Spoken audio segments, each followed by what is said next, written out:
त्यांच्याकडून त्यांचे अनुभव ऐकावे आणि त्यावरून आपल्या सगळ्यांनाही काहीतरी मिळावं अशी आपली इच्छा असते आणि तीच परंपरा पुढे जाते. आज आपण इथे बोलवलं आहे दीप्ती ताईंना.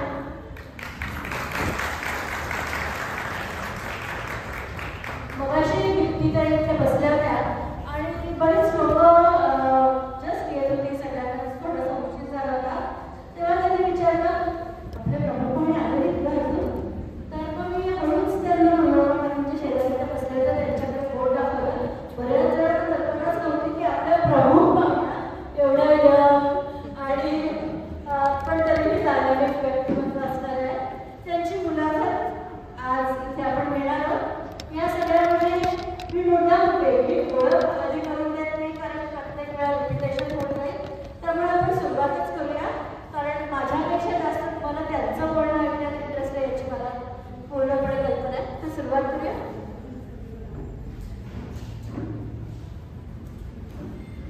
आपण सगळे महाराष्ट्रातल्या लहान मोठ्या शहरांमधनं बरेचसे जण टिपिकल मध्यमवर्गीय घरांमधनं आलेलो आहोत. दीप्ती ताई पण तशाच आहे. म्हणजे पुण्यातल्या एका सर्वसामान्य मध्यमवर्गीय घरातून घरात त्यांचं बालपण गेलं, अजून बाबा शाळेत त्या गेल्या, नंतर पुण्यातल्या कविन्स कॉलेजमधून त्यांनी इंजिनिअरिंग केलं. आपल्याकडे बऱ्याचशा जणांची शैक्षणिक कारकीर्द साधारण सिमिलर पावलांवरच होती असं म्हणायला काही हरकत नाही. पण त्यानंतर आपण बऱ्याचशा जणांनी इथं येऊन कुठल्या तरी मल्टीनॅशनल कंपनीत आपली नोकरी शोधली. 6 आकडे नंतर हळूच झालेलं 7 आकडे त्याचा असा पगार घेत आपण आपलं आयुष्य सुखासनपणात जगत राहिलो. पण आपल्यातच काही जणांचे वेगळा मार्ग चोपडतात. त्यातल्या एक म्हणजे दीप्ती ताई की इंजिनियर झाल्यानंतर अशी नोकरी किंवा टिपिकल करिअर करण्याच्या ऐवजी त्यांनी UPSCची परीक्षा देऊन सरकारी नोकरीत जाण्याचे ठरवलं. त्यामुळे मला पहिला प्रश्न माझा नक्की हाच विचारावा असं वाटतंय की आत्ता तोपर्यंत चाकोरीबद्दल त्यामध्ये चालत असलेली कारकीर्द सोडून असं एकदम वेगळं काहीतरी करावं असं मला का वाटलं आणि ते इम्प्लिमेंट करण्याच्या मागे प्रेरणा कुठून मिळाली, कारण तो असा बराच कठीण रस्ता असतो. सर्वप्रथम सर्वांना नमस्कार आणि गणेशोत्सवाच्या हार्दिक शुभेच्छा. तुम्ही जसं म्हणाला की एक मध्यमवर्गीय कुटुंबामध्ये ज्ञानाची मोठी झाली आणि तसं बघायला गेलं तर माझ्या जवळच्या नातेवाईकांमध्ये कोणीच सरकारी नोकरीमध्ये नाही. म्हणजे माझं माहेर तुम्ही कदाचित ऐकून तुम्हाला माहिती असेल तर पेटीवाले भेंडळे म्हणून पुण्यामध्ये खूप प्रसिद्ध आहे. आमचं वाद्यांचं दुकान आहे आणि इतरही नातेवाईक कोणी CA, कोणी डॉक्टर, कोणी बाकी इंजिनियर. पण सरकार थोडक्यात कशाशी खाता याचा पण फारसा अंदाज नसलेली मी. पण ही जी सगळी प्रोसेस झाली ती फार ऑर्गॅनिकली झाली. मी असं म्हणेन की पुढे जाऊन एक IAS किंवा IPS ऑफिसर व्हावं असं माझं लहानपणापासूनचं स्वप्न होतं का तर नक्कीच नाही. मी सदाशिव पेठेमध्ये भावी प्राथमिक शाळा, त्याच्यानंतर रेणुका स्वरूप आणि सभा महाविद्यालय, त्याच्यानंतर मी कॉलेजमध्ये इंजिनिअरिंग झाल्यानंतर सर्वसामान्यांसारखं त्या काळात जे होतं IT मी त्याच्यामध्ये नोकरी सुरू केली. पण काही महिन्यातच माझ्या लक्षात आलं की माझं मन त्याच्यामध्ये रमलं आणि कुठेतरी आपण हे पुढची 30-35 वर्ष करू शकू का नाही अशी शंका माझ्या मनामध्ये वारंवार यायला लागल्यानंतर मला असं वाटलं की आता जर आपल्याला स्विच करायचं असेल करिअर तर ती हीच वेळ आहे. अजून 5-10 वर्षांनंतर जर आपण हा विचार केला आणि मग आपल्याला असं वाटलं की मागे वळून पाहता की तेव्हा मी का नाही तो निर्णय बदलला, तर मग तेव्हा खूप उशीर झालेला असेल. म्हणून मग मी साधारण एक्सप्लोअर करायला सुरुवात केली की काय दुसरे ऑप्शन्स असू शकतात. तर वेगवेगळे पर्याय समोर येत गेले. कोणी म्हणलं MBA करून बघा, काही कोणी काय, तर त्याच्यामध्ये हा पण एक ऑप्शन समोर आला. त्याच्यानंतर मी जसं त्याच्याबद्दल जास्तीत वाचत गेले किंवा माहिती गोळा करत गेले तसं मला असं लक्षात आलं की हे खूप इंटरेस्टिंग फील्ड आहे आणि आपल्याला ते जमेल आणि आपल्याला ते आवडेल. तर तसं करत मग मी नोकरीचा राजीनामा दिला आणि UPSCची तयारी सुरू केली आणि 2008 साली माझं सिलेक्शन झालं सेकंड अटेम्प्टमध्ये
UPSC म्हणजे अर्थातच युनियन पब्लिक सर्व्हिस कमिशन किंवा संघ लोकसेवा आयोग. आता रिसेंटली एका अतिशय वेगळ्या कारणामुळे UPSC खूप चर्चेमध्ये होतं, त्याच्यामुळे बेसिक माहिती तुम्हाला सगळ्यांना आहे असं मी गृहीत धरते. पण ज्या सरकारी उच्चपदस्थ नोकऱ्या असतात, विविध अधिकारी किंवा वेगवेगळ्या पदांवरती कार्य करतात, तर UPSC ही या सगळ्या परीक्षा बेसिकली कंडक्ट करतात. त्यांची सगळ्यात महत्त्वाची समजली जाणारी परीक्षा असते सिव्हिल सर्व्हिसेस एक्झाम, जी कॉमन असते. आता आपल्याला IAS, IPS, फॉरेस्ट सर्व्हिस या परीक्षा ज्या किंवा या ज्या सर्व्हिसेस असतात त्या ऑल इंडिया सर्व्हिसेस समजल्या जातात. कारण आता मी जरी टेक्निकली आहे अंडर सेंट्रल गव्हर्नमेंट, पण मी कर्नाटक राज्यामध्ये कर्नाटक सरकारमध्ये मॅक्सिमम वर्ष मी काम करणार आहे. पण जर तुम्ही इन्कम टॅक्स किंवा कस्टम्स आणि इनडायरेक्ट टॅक्सेस ज्याला म्हणतात, तर या सगळ्या केंद्रीय सेवा समजल्या जातात. तर या सगळ्याची दरवर्षी UPSC कॉमन एंट्रन्स एक्झाम घेते. त्याच्यामध्ये साधारणपणे 3, कारण लाखो लोक या परीक्षेला बसतात देशभरातून. तर त्याच्यामुळे आणि शेवटी जर तुम्ही बघितली यादी तर 1000च्या आतला आकडा असतो, जी फायनल सगळ्या सर्व्हिसेसना मिळून जी एक सिलेक्शन तुमची लिस्ट येते. त्याच्यामुळे साधारण असं म्हटलं जातं की दर 6 ते 7,000 परीक्षेला बसणाऱ्या विद्यार्थ्यांमध्ये एका व्यक्तीचं सिलेक्शन या परीक्षेमध्ये होतं. आणि नक्कीच खूप कस बघणारी तुमची जी परीक्षा आहे, कुठल्याही त्याच्यामध्ये खूप जास्त रिसर्च झाला असं मी म्हणणार नाही, पण एक जनरल जे समजलं जातं तर ही जगामधल्या सर्वात कठीण परीक्षांपैकी एक समजली जाते परीक्षा. पहिली फ्रेंच सिव्हिल सर्व्हिस समजली जाते आणि दुसरी आपली भारतातली जी सिव्हिल सर्व्हिसेस एक्झाम आहे ती समजली जाते. याचा आवाज प्रचंड मोठा आहे. म्हणजे anything under the sun can be you be जज ऑन सच थिंग्स. त्याच्यामुळे त्या परीक्षा देणं हा खूप बाबतीमध्ये तुम्हाला एक समोर करणारा अनुभव असतो असं मी म्हणेन. कारण तुमची स्किल्स असावी बघितली किंवा इन जनरल तुमची जे सायकोलॉजिकल हे असते त्याचा सगळ्याच खूप परीक्षा बनणारी परीक्षा आहे. पण मी म्हणेन की तुम्ही जसं म्हणाला तसं मराठी माणसाचा या परीक्षेकडे वळण्याचा त्याला एक खूप काळ जावा लागला. जर तुम्ही 90s मध्ये किंवा अर्ली 2000s मध्ये बघितलं तर खूप कमी प्रमाणामध्ये मराठी मुलं या परीक्षांमध्ये येत होती. पण आता सध्या परिस्थिती थोडी बदलली आहे. आता पुण्यामध्येच मी जाते तेव्हा पाहते की खूप मोठ्या प्रमाणामध्ये याचे क्लासेस पण निघालेले आहेत आणि ग्रामीण भागातून सुद्धा याचा अवेअरनेस आता वाढतो आहे. खूप मुलं या परीक्षा ॲटलिस्ट देत आहेत. आता जसं जसं मुलं देतील आणि सगळ्यांचा एक कलेक्टिव्ह अनुभव वाढेल तसं सक्सेसचं प्रमाण पण मराठी माणसाचं टक्का त्याच्यामध्ये निश्चित वाढत जाईल. पण एक अतिशय उत्तम करिअर जर आपण म्हणू शकतो तर नक्कीच सिव्हिल सर्व्हिसेस हे नक्की घडता येईल आणि जास्तीत जास्त संख्येमध्ये मुलांनी याच्याकडे वळावं अशी माझी मनाची इच्छा.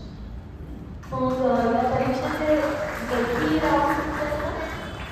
एक असते ती प्रिलिमिनरी एक्झाम असते, त्याच्यानंतर मेन एक्झाम असते आणि नंतर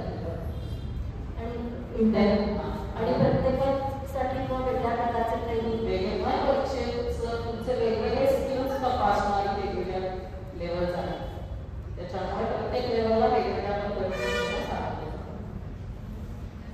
आत्ताच तुम्ही म्हणाला की परीक्षा ही सेंट्रल गव्हर्नमेंट घेते, पण तुम्ही सुद्धा बरंचसं काम हे कर्नाटक गव्हर्नमेंट बरोबर केलंय.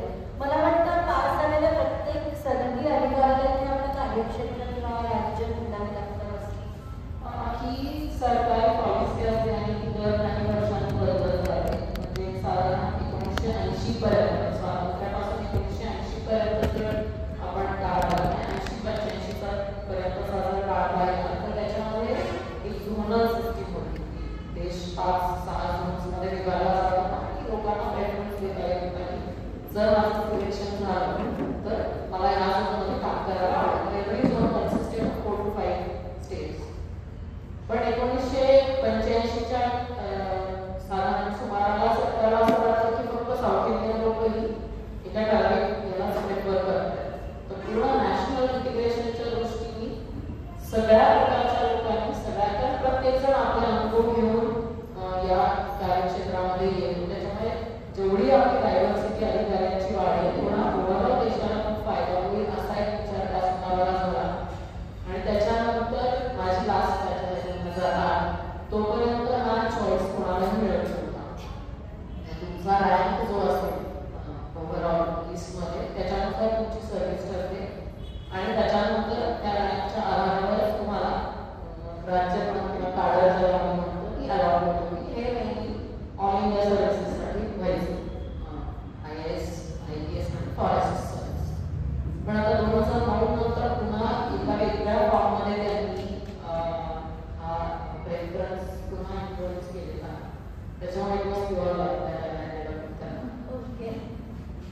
पण एका अर्थाने it was a very good feeling, कारण महाराष्ट्राला निबरिंग स्टेट आहे. पण जेव्हा भाषा शिकायची वेळ आली आणि तुम्हाला भाषेवर अतिशय प्रभुत्व असणं गरजेचं असतं तुम्ही ज्या राज्यामध्ये जाणार. त्यामुळे जिओग्राफिकली जरी नेक्स्ट राज्य असलं तरी ही भाषा, कारण द्रविडियन ग्रुप ऑफ लँग्वेजेस हा खूपच वेगळा आहे आपल्या संस्कृत बेस लँग्वेज. तेव्हा मात्र खूपच कष्ट घेऊन भाषा शिकतो. माझा पुढच्या की कर्नाटकात आल्यावर तुम्हाला आधी भाषा शिकावी लागली का? आमचं जे पहिलं प्रमोशन होतं तर त्याच्यासाठी ही अट असते की तुम्ही ज्या पण राज्यामध्ये तुमचं हे झालेलं असेल.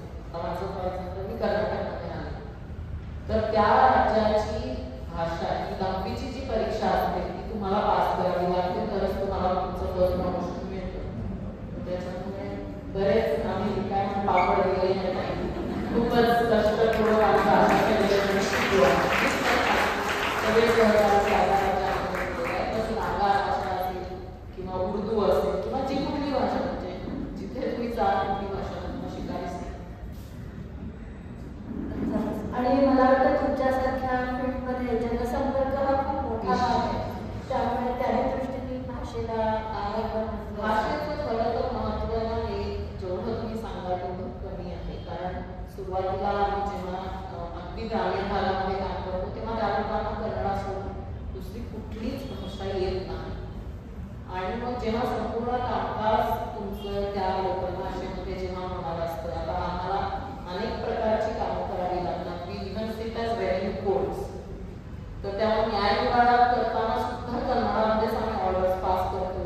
आणि हे शेवटी त्यामुळे आपण लोकांच्यासाठी चाललेलं काम आहे. त्याच्यामुळे जे चालले ते जर का लोकांना समजलं नाही किंवा लोक खूप वेळा त्यांची गाणी घेऊन तुमच्याकडे येतात तर जर तुम्हाला मी काय सांगतात ते सांगतं तर म्हणजे सेतू कधी तुमचा फॉर्मच होऊ शकत नाही लोकांचं पर्सनल लेवलवर. जेव्हा तुम्ही त्यांच्या भाषेमध्ये बोलायला लागता तेव्हा नॅचरली एक खूप चांगलं रिलेशनशिप तयार होतं, ट्रस्ट निर्माण होते आणि मग गोष्टी पुढे नेणं काही प्रमाणामध्ये सोपं.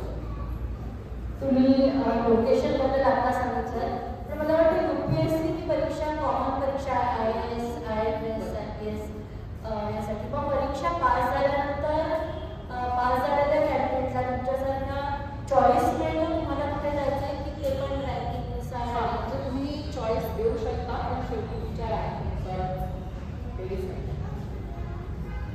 तर त्याचा दुसरा भाग म्हणजे एकदा सरकारी नोकरी आपण चालू केली की बऱ्याच वेळा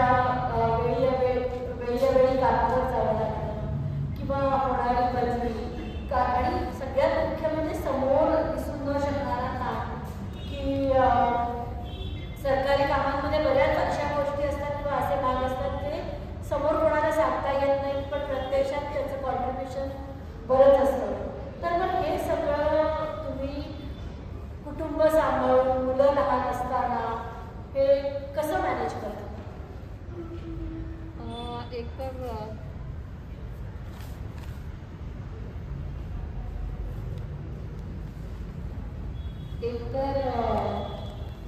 मी असं म्हणेन की हे जे काही सगळे निर्णय मी घेतले हे खूप डोळसपणे घेतलेले निर्णय आहेत.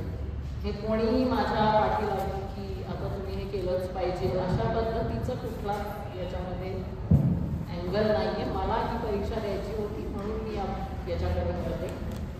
मला संसारात पडायचं का नाही हा चॉईस होता, मी ठरवून याच्यामध्ये पडलेली आहे. त्याच्यामुळे तक्रार करण्यासारखी कुठलीच मी म्हणणार नाही की अशी कुठली परिस्थिती होती. पण एक गोष्ट नक्की आहे, तुम्ही जे म्हणाला की वेळा आमच्या कुठल्याही फिक्स नसतात. तुम्ही सकाळी घरातनं पडताना एका रोज ठराविक वेळेला बाहेर पडता पण तुम्ही घरी किती वाजता येत आहे कधीच तुम्ही सांगू शकत नाही.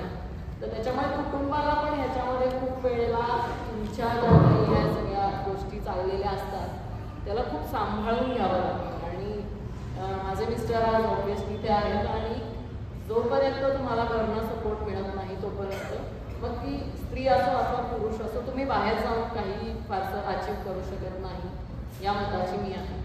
त्याच्यामुळे माझे मिस्टर असतील अर्थात माझी मुलंही तेवढाच त्यांचा सपोर्ट असतो. कधीतरी करतात चिडचिड पण मोर ऑर लेस त्यांचा तेवढा सपोर्ट असतो. आणि माझे सासूबाई माझे आई वडील उभे राहिलेले आहेत, तेव्हाच तुम्ही घरातल्या गोष्टी विसरून ऑफिसमध्ये जाऊन काही पॉझिटिव्ह वेमध्ये कॉन्ट्रीब्यूट करू शकता.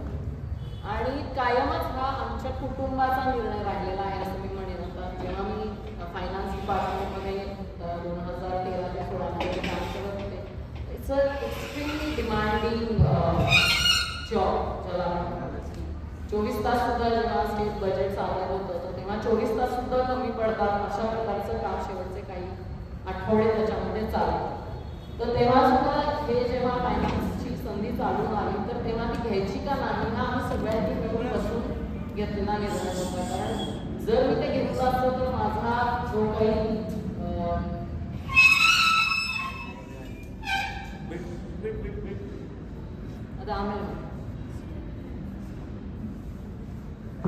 तर तेव्हा सगळ्यांचा म्हणजे पाठिंबा असता तरच हे करणं शक्य झालं. जेव्हा बजेट आला 3 वर्ष स्टेट बजेट केलं तर तेव्हा 2 महिने माझी आई येऊन राहायची, तर त्याच्याशिवाय शक्य नाही आहे. त्याच्यामुळे कुटुंबाचा पाठिंबा असल्याशिवाय कोणीच काहीच अचीव करू शकत नाही असं माझं.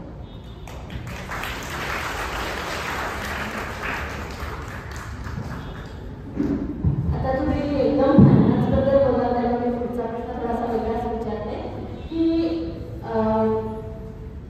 इंजिनियर झाल्यानंतर आणि मग त्याच्यानंतर एकदम स्टेट बजेट सारख्या लेवलवर सगळ्या फायनान्समध्ये काम करणं म्हणजे आणि हे फक्त फंक्शनल फील्ड कुठलंही असू शकतं.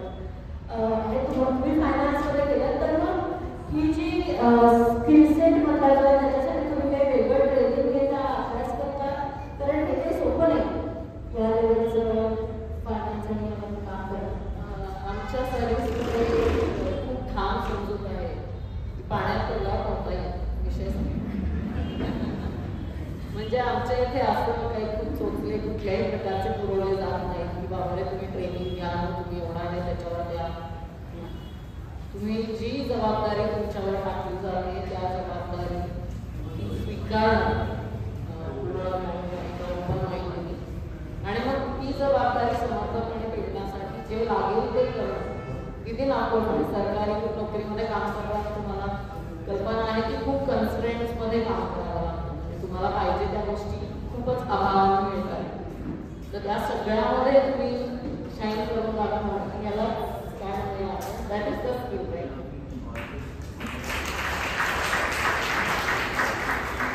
अगदी खरं म्हणजे या सिस्टीमबद्दल इतक्या लोकांची इतकी मदत आपल्याला कल्पना आहे. पुण्यातले जे प्रसिद्ध IAS ऑफिसर त्यांना ex-IAS ऑफिसर त्यांना म्हटलं पाहिजे. नंतर चाणक्य मंडळ त्यांनीच काढलं ट्रेनिंगसाठी. अविनाश धर्माधिकारी त्यांनी त्यांच्या लेखात म्हटलं होतं one of the best ways to change the system is first to be the part of the system.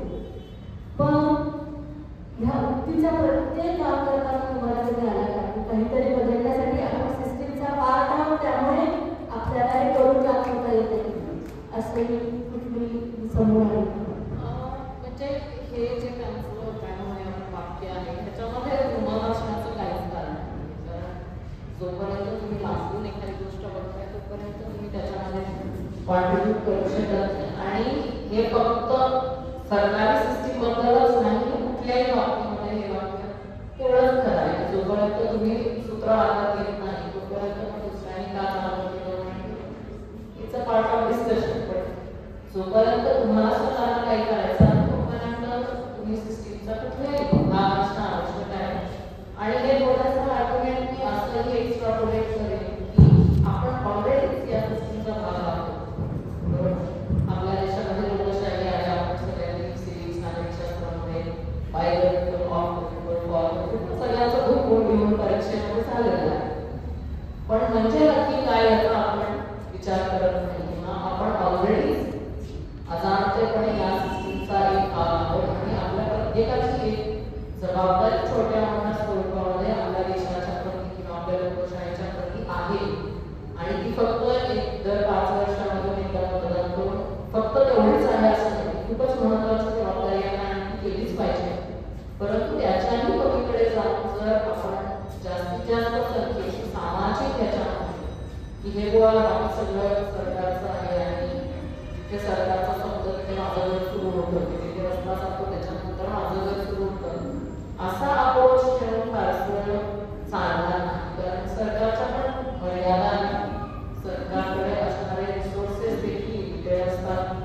आपण लोकशाहीमध्ये असतो त्यानंतर प्रत्येकाला स्वतःचा आवाज असतो, बरोबर.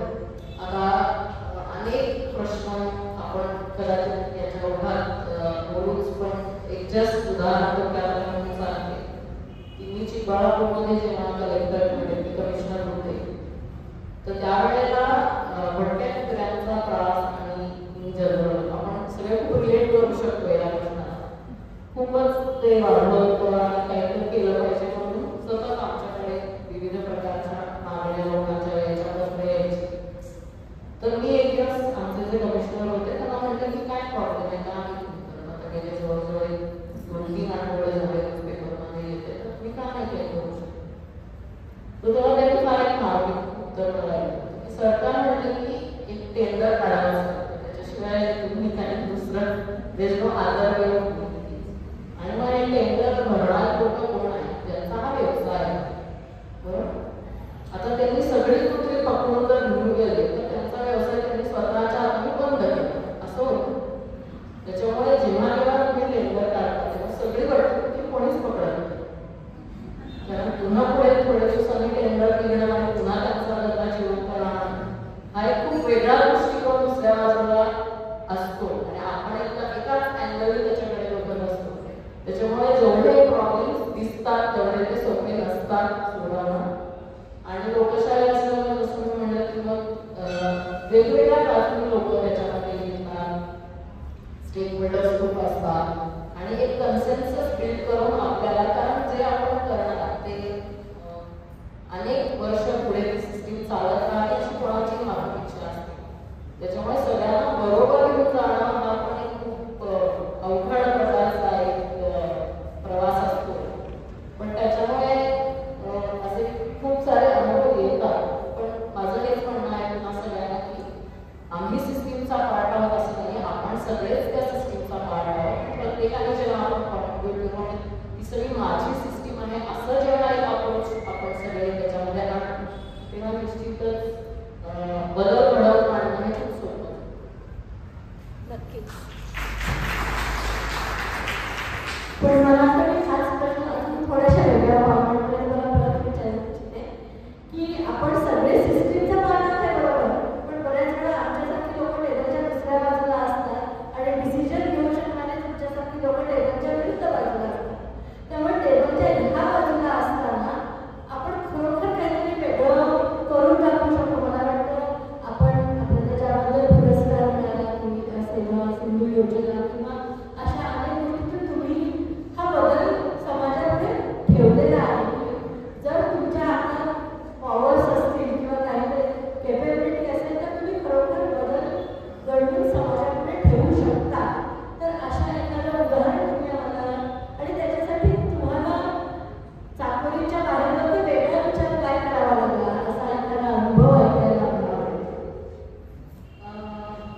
नाही, तुम्ही म्हणता पण खरं आहे.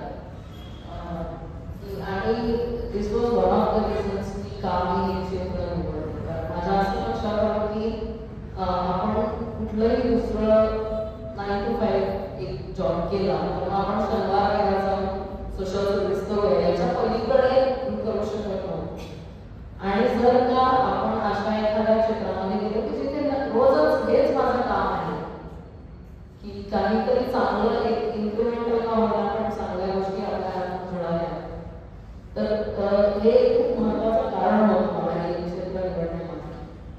आणि तुम्ही जसं म्हणाला तसं असंख्य प्रॉब्लेम्स रोज नवा दिवस असतो असं आम्ही आमच्या सर्व्हिसमध्ये म्हणतो. कालचा दिवस आणि आजचा दिवस खूपच वेगळा असतो.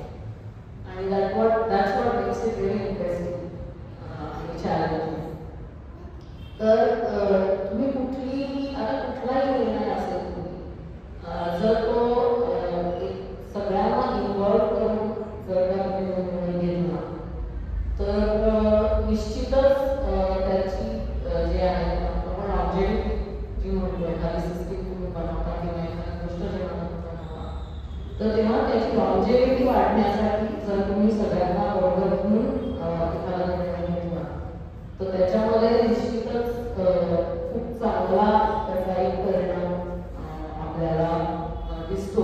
आणि ओल्ड हॅबिट्स काय त्याच्यामध्ये जेव्हा हॅबिट फॉर्मेशन होत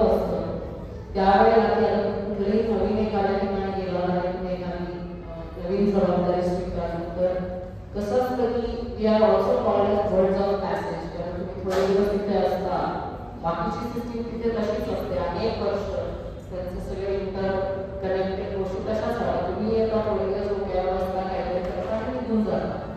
तर त्याच्यामुळे तुम्ही त्या सिस्टीममध्ये शिरणं, पूर्णपणे सिस्टीम समजून घेणं आणि बदल करताना असे करणं की तुम्ही उद्या निघून गेला किंवा त्याच्यानंतर सुद्धा तुम्ही जे केलेले बदल आहेत ते कसे त्याच्यामध्ये कंटिन्यू पुढे केले जातील राहतील. त्याच्यामुळे पूर्ण सिस्टीम फॉर्म करणं हे जे एक समाधान तुम्हाला मिळेल या बाजूला असताना, तर त्याला खरंच कळतं. आहे हार्डली की दुसऱ्या कुठल्याही क्षेत्रामध्ये काम करताना तुम्हाला अशा प्रकारचं जॉब सॅटिस्फॅक्शन हे खरोखर विशेष आहे. कारण टेबलच्या ह्या बाजूला असताना आम्हाला सगळ्यांना काय वाटतं, बापरे सरकारी नोकरी म्हणजे रेड टेप असणार, म्हणजे भ्रष्टाचार असणार, तुम्हाला करायचं की नाही माहिती नाही, पण आजूबाजूची सगळी लोक करणार. तर ह्या सगळ्यांना तोंड देऊन आपण आपलं काम कसं करत राहायचं हे बरोबर कठीण असू शकेल नाही का. तर मला वाटतं तुम्ही कर्नाटकात आल्यावर सुद्धा बऱ्याच अनेक लहान लहान जिल्ह्यांपासून काम करायला सुरुवात केली आणि आता तुम्ही म्हणालात तसं की एक लॉंग टर्म शिल्लक राहील अशा सिस्टीम सेट करण्यामागे तुमचा बराच मोठा कल होता. तर हा जो तुमचा अनुभव आहे तो तुम्ही एखाद्या स्पेसिफिक प्रोडक्ट सांगितलं तरी चालेल की उदाहरणादाखल की तो कसा तुमच्या समोर आला आणि तुम्ही त्याचं सोल्युशन कसं इम्प्लिमेंट केलं. जेव्हा मी कलेक्टर म्हणून काम करत होते तर त्यावेळेला 2017-18 हे सांगेल साधारण. तर त्यावेळेला कर्नाटकमध्ये खूप दुष्काळ पडला आणि चिखबळापूर असा जिल्हा आहे जिथे कुठली नदी नाही. जो पुढे गोलाचा एक भाग होता त्या साईडला जिल्हा गेल्या वर्षांपासून आणि तिथे काम करत असताना आधीच तिथे कायमच पाण्याचा खूप मोठा प्रॉब्लेम असतो. त्याच्यात जेव्हा दुष्काळ पडतो तेव्हा आणखी सिच्युएशन खूपच म्हणजे सिव्हिअर लेवलला जाते. लोकांना प्यायला पाणी मिळत नाही आणि आपल्याला शहरी भागात राहताना या गोष्टी फारशा माहिती नसतात किंवा जाणवत नाही. पण जी एक कॅटल इकॉनॉमी किंवा प्राण्यांची जी इकॉनॉमी रुरल एरियामध्ये, त्याला नंदिनीचं नाव आपण सगळ्यांना नंदिनीचं दुकान येतं, पण त्याच्या मागचा जो एक खूप मोठा पसारा आहे आणि दिस ॲनिमल हजबंड्री जे आपण म्हणतो, it's a very big backbone of rural economy. तर जेव्हा शेती तुमची काही काळाने फेल होते एखाद्या सीझनमध्ये, तेव्हा सगळी दिसतं की त्या प्राण्यांवर असतं, म्हणजे त्याचं दूध असेल किंवा त्यांचे हे असतं. तर तेव्हा चारा मिळणं हे अतिशय दुरापास्त झालं. म्हणजे इव्हन शेजारच्या राज्यांमध्ये सुद्धा आम्ही जेव्हा चौकशी करत होतो तेव्हा कुठेही, तर जेव्हा दुष्काळ पडतो तेव्हा प्रत्यक्षात आधी स्वतःचं नीट चाललेलं नाही बघतो. त्याच्यामुळे इतर राज्यांमध्ये सुद्धा ही भीती होतीच की दुष्काळाचा इफेक्ट जेवढा आता कर्नाटकमध्ये आहे, काही महिन्यांमध्ये जर पाऊस नाही पडला तर त्यांच्याकडे पण अशीच विषय परिस्थिती येईल. तर तेव्हा काहीच आम्हाला दुसरा उपाय त्याच्यामध्ये सापडत नव्हता आणि काय केलं पाहिजे. कारण खूप काय म्हणू शकतो, खूप सिव्हिअर पद्धतीचा दुष्काळ त्याच्यामध्ये होता. आणि बघा नॅचरली काही लोक ज्यांच्याकडे बोरवेल्स असतात, जे काही प्रमाणात चाऱ्याचं पीक घ्यायला लोकांनी सुरुवात केली. जसं आपण टोमॅटोचं पीक घेतो किंवा भेंडीचं पीक घेतो, तसं चाऱ्याचं पीक कारण नॅचरली त्याला प्रचंड डिमांड होती आणि तुम्ही म्हणाल त्या किमतीला चारा विकला जाणं ते शक्य होतं. तर त्यावेळेला खूपच स्टेट लेवलवरून सुद्धा खूप आम्हाला हे सारखे मेसेजेस ते पाठवत होते की तुम्ही पहिले चाऱ्याचा प्रॉब्लेम रिझॉल्व्ह करा. जेव्हा एका गोष्टीमध्ये तुम्ही things are coming under control, तर तेव्हा खूप वेगवेगळे उपाय केले गेले. खूप अभिनव पद्धतीचे उपाय फक्त चिखबळापूरमध्येच असं नाही, पूर्ण कर्नाटकमधल्या अनेक जिल्ह्यांमध्ये. कारण आम्हाला ॲनिमल हजबंड्रीची काहीच माहिती नाही, तर आम्ही त्याच्यामध्ये काही शिकलेलो नाही. त्याच्यामुळे आणि खूप लोकल नॉलेज जे असतं, असं नाही की जे नॉलेज खूप डॉक्युमेंटेड आहे तेच फार महान आहे आणि जे लोकल नॉलेज आहे त्याला काहीच किंमत नाही, असं नाही. जेव्हा तुमच्यासमोर एखादं संकट उभं राहिलं तेव्हा सगळ्या माणसांच्याकडून एक क्रिटिकल नॉलेज तुमच्या लोकल लेवलचं गोळा होत जातं आणि मग काही सिस्टीम्स तेव्हा सुरू केल्या, त्याची आचार पातळीवर सुद्धा नंतर घेतली गेली आणि त्या सिस्टीम्स काही प्रमाणामध्ये इतर जिल्ह्यांमध्ये सुद्धा रेप्लिकेट केल्या गेल्या. तर आपलं जे मायक्रो इरिगेशन असतं त्याचा वापर करून चारा कसा आपल्याला हे करता येईल किंवा सरकारी जमिनीवर चाऱ्याचं उत्पादन कसं घेता येईल. आणि जेव्हा तुम्ही चारा एका ठराविक याच्यामध्ये नियंत्रणामध्ये आणता आणि दुसरीकडे तेव्हा त्याची किमती सुद्धा हळूहळू मार्केट इकॉनॉमी जी असते ती सुद्धा हळूहळू एका लेवलवर ती सेटल व्हायला सुरुवात होते. आणि मग जे शेतकरी आत्महत्या किंवा इतर जे ह्याच्यातून आणखी भीषण प्रॉब्लेम्सला आपल्याला सामोरं जावं लागतं ते थोडंसं नियंत्रणामध्ये आणायला मदत होते. तर त्यावेळेला आम्ही ज्या काही सिस्टीम्स प्लेस केल्या त्या अजूनही तिथे आहेत. आणि दुष्काळ मॅनेजमेंट ओव्हरऑल कसं करावं कदाचित म्हणजे थोडं विषयांचं होईल, पण तुम्ही पी साईना त्यांचं एव्हरीबडी लव्स गुड क्रॉप या पुस्तकाबद्दल कदाचित ऐकलं असेल किंवा वाचलं असेल, पण ते खूप वेगळ्या पद्धतीचं पुस्तक आहे. कसा त्याचा जेव्हा क्रायसिस निर्माण होतो तेव्हा काही त्याचा दुरुपयोग कसा केला जातो. पण आमच्या जिल्ह्यामध्ये असं कुठलीही गोष्ट न होता आलेल्या प्रत्येक पैशाचा हिशोब ठेवून अतिशय चांगल्या पद्धतीने दिलेल्या रिसोर्सेसमध्ये आर्थिक नियोजन करून आम्ही खूप चांगल्या प्रमाणामध्ये ही सगळी सिस्टीम द्यायला करू शकतो आणि ती खूप एक समाधानकारक आहे. म्हणजे असं काहीतरी वेगळं ऐकायला मिळालं की आम्हाला खरोखर खूप छान वाटतं की अदरवाईज या सगळ्या प्रश्नांची आणि हे काम फॉर्ममध्ये येत असतं त्याची आमच्यासारख्यांना कल्पनाही येते. किंवा टँकर माफिया सुद्धा तो सुद्धा कसा आम्ही त्यावेळेला दुष्काळी परिस्थिती सुद्धा कसा त्याचा सामना केला, कसा तो मोडीत काढला आणि हळूहळू वॉटर ऑडिटिंगच्या कॉन्फरन्स आम्ही निर्माण केला की ॲक्च्युली पाणी आहे त्याचा कसा वापर होतोय, ते किती वाया जात आहे, असं एक सिस्टमॅटिक आम्ही जो स्टडी केला. आणि त्याच्यानंतर म्हणजे तुम्हाला आश्चर्य वाटेल की जेव्हा बाजूच्या जिल्ह्यांमध्ये कोट्यावधीची टँकरची निवड होती, चिपळापुढे जरी ब्रॉड रोड पण चिपळापूरमधलं टँकरचं जे बिल होतं those students civil lacks. So I am very proud of the whole experience. तसं सगळ्यांनीच म्हणजे जेव्हा सरकारबद्दल फार निगेटिव्ह इमेज लोकांच्या मनामध्ये असते, पण जेव्हा संकट काळामध्ये सरकार तुमच्या पाठीशी उभं राहतं त्याच्यानंतर जे लोकांचं प्रेम तुम्हाला मिळतं ते अभूतपूर्व म्हणतात. माझा पुढचा प्रश्न खरोखर तसाच आहे की बऱ्याच वेळा काय होतं की सोशली चॅलेंजिंग परिस्थिती जेव्हा येते म्हणजे आता उदाहरणार्थ कोविड म्हणा किंवा एखादा सोशल अनरेस्ट, तेव्हा आमच्यासारखी बरीचशी लोक आपापल्या घरात जाऊन शांतपणे स्वतःला सुरक्षित करून घेऊन बसतात. पण आपल्यासारख्या अधिकाऱ्यांना मात्र यावेळेला अधिक झोकून देऊन अधिक स्वतःचं काम करावं लागतं, स्वतःच्या घरातून बाहेर पडून बाकी सगळ्याचा विचार न करता. मग ह्या अशा वेळा आणि आता तर बराच मोठा कोविडसारखा काळ येऊन गेला जी खरोखर सरकारी अधिकाऱ्यांची मोठी परीक्षाच होती. तर मग हा काळ आपण स्वतः आणि आपल्या कुटुंबाने कसा हँडल केला किंवा येतो तेव्हा आपण कसा हँडल केला? आता कोविडचं सुधारण घ्यायचं झालं तर अनफॉर्च्युनेटली आम्हाला वर्क फ्रॉम होम हा प्रकार नाही. त्याच्यामुळे जेव्हा बाकीचे लोक घरामध्ये बसून वेगवेगळ्या त्यावेळेस प्रत्येकाचंच चॅलेंजेस वेगळे होते.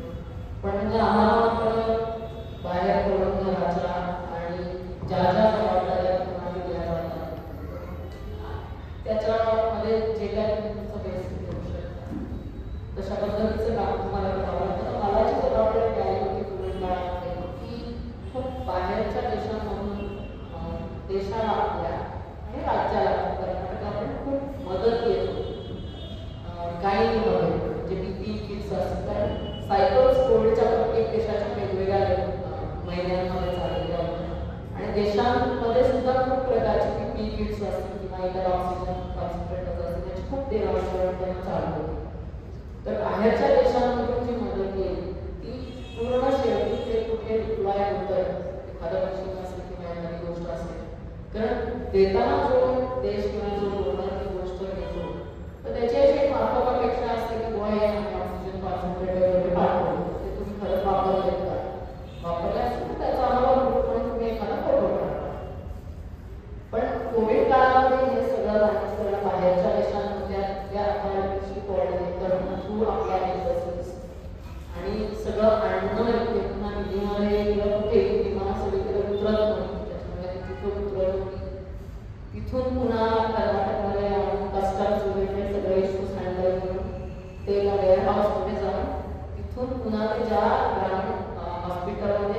फायनल ते रिक्वायर्ड होतं त्याची पुन्हा डॉक्युमेंटेशन घेऊन त्या डोनर्सना पाठवणं असं एक साधारण स्वरूप माझ्या जबाबदारीचं होतं आणि त्याच्यात पण व्हेरी चॅलेंजिंग पिरियडवर आहे.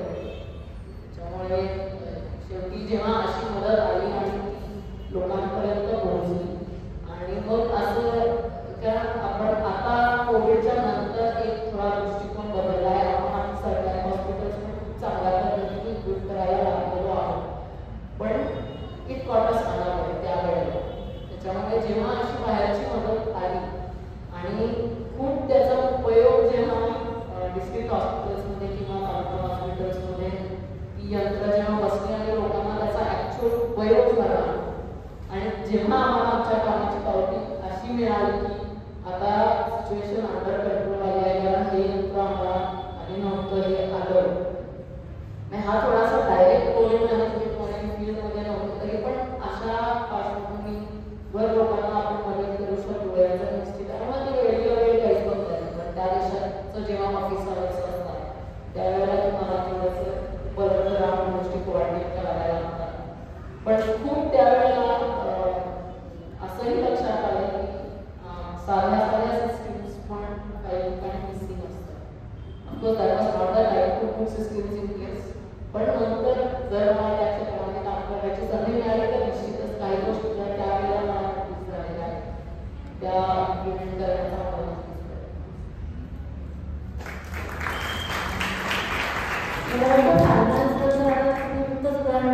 सप्लाय चेन मॅनेजमेंटमध्ये सुद्धा काम केलं आणि मला वाटतं दीप्तीताईंसारख्या कर्तबगार अधिकारी जेव्हा आपल्या देशात हे काम करत होत्या आपल्याला कितीतरी जणांना हे माहीत नसेल की लास्ट माइल ऑफ डिलिव्हरी म्हणून एक खूप मोठा केस स्टडी आता हार्वर्डमध्ये प्रसिद्ध झाला त्याचं मॅनेजमेंट करतात. त्याच्यात कोविडच्या काळात भारतामध्ये फूड डिस्ट्रीब्युशन जे झालं ते शेवटच्या टोकापर्यंत पोहोचवणं सप्लाय चेन डिस्टर्ब असताना त्यांनी फूड हा मेनली हे घेतला आहे पण तो किती कठीण होता आणि या स्केलला ते कसं मॅनेज झालं खूप मोठा त्यांनी तिथं दुसऱ्या देशात करतात तेव्हा आपल्याला स्वतःचा खूप वाटतं अशी काहीतरी परिस्थिती आहे.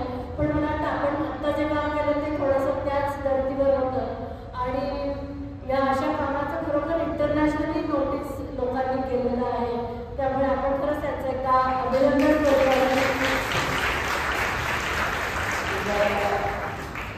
सरकार काय स्केलवर काम करतं हे बऱ्याचदा आपल्याला लक्षात येत नाही. तर तुम्ही फूडचा उल्लेख केला मसाला मॅचमेट त्यावेळेला सुरतमध्ये ठरवलं गुजरातमध्ये आणि सुरत इज अ हब खूप बाहेरच्या राज्यांमधून डायमंड इंडस्ट्री असेल टेक्स्टाईल इंडस्ट्री असेल खूप मायग्रंट्स तिथे असतात आणि कोविड आल्यानंतर सगळंच बंद झालं म्हणजे त्यांना बेसिक 2 वेळच्या खाण्याचा सुद्धा कारण ते परत जाऊ शकत नव्हते आणि मग अशा वेळेला सगळीच जबाबदारी सरकारला येऊन पडते. तर ॲज अ कलेक्टर तुम्हाला खूप कॅज्युअली ऐकणं चांगलं होतं की 40 कोटी फूड पॅकेट्स हे 15 दिवसामध्ये त्यांनी सप्लाय केली. 2 तारीख म्हणजे जेव्हा सरकार ॲक्शनमध्ये येतं ना तेव्हा ते काय लेवलला काम होतं हे खूपच व्हेरी डिफरंट. असं काम वेगवेगळे आता तुम्ही आता 2-3 उदाहरणं ऑलरेडी दिली पण असं एखादं काम जेव्हा खरोखर आपण लास्ट पाहिजे किंवा ज्या माणसाला आपल्या देशातल्या एखाद्या नागरिकाला खरोखर त्याची गरज आहे आणि it makes a difference in that persons life आणि ते आपण करून दाखवलं. अशी जेव्हा वेळ येते तेव्हा ते काम करणाऱ्यालाही बऱ्याच वेळा यासाठी केला होता आता असं अशी कुठेतरी जी भावना येते असा एखादा याचा अनुभव आपण शेअर करू शकाल का? असं खूप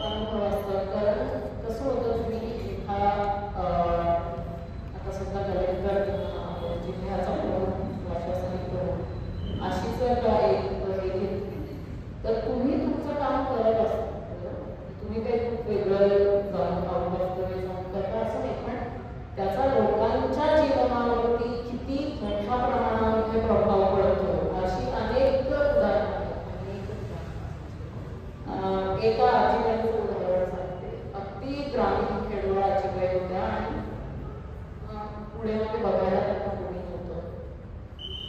आणि त्या ट्रायबल कम्युनिटीमध्ये सरकारी खूप स्कीम्स असतात ट्रायबल लोकांच्यासाठी.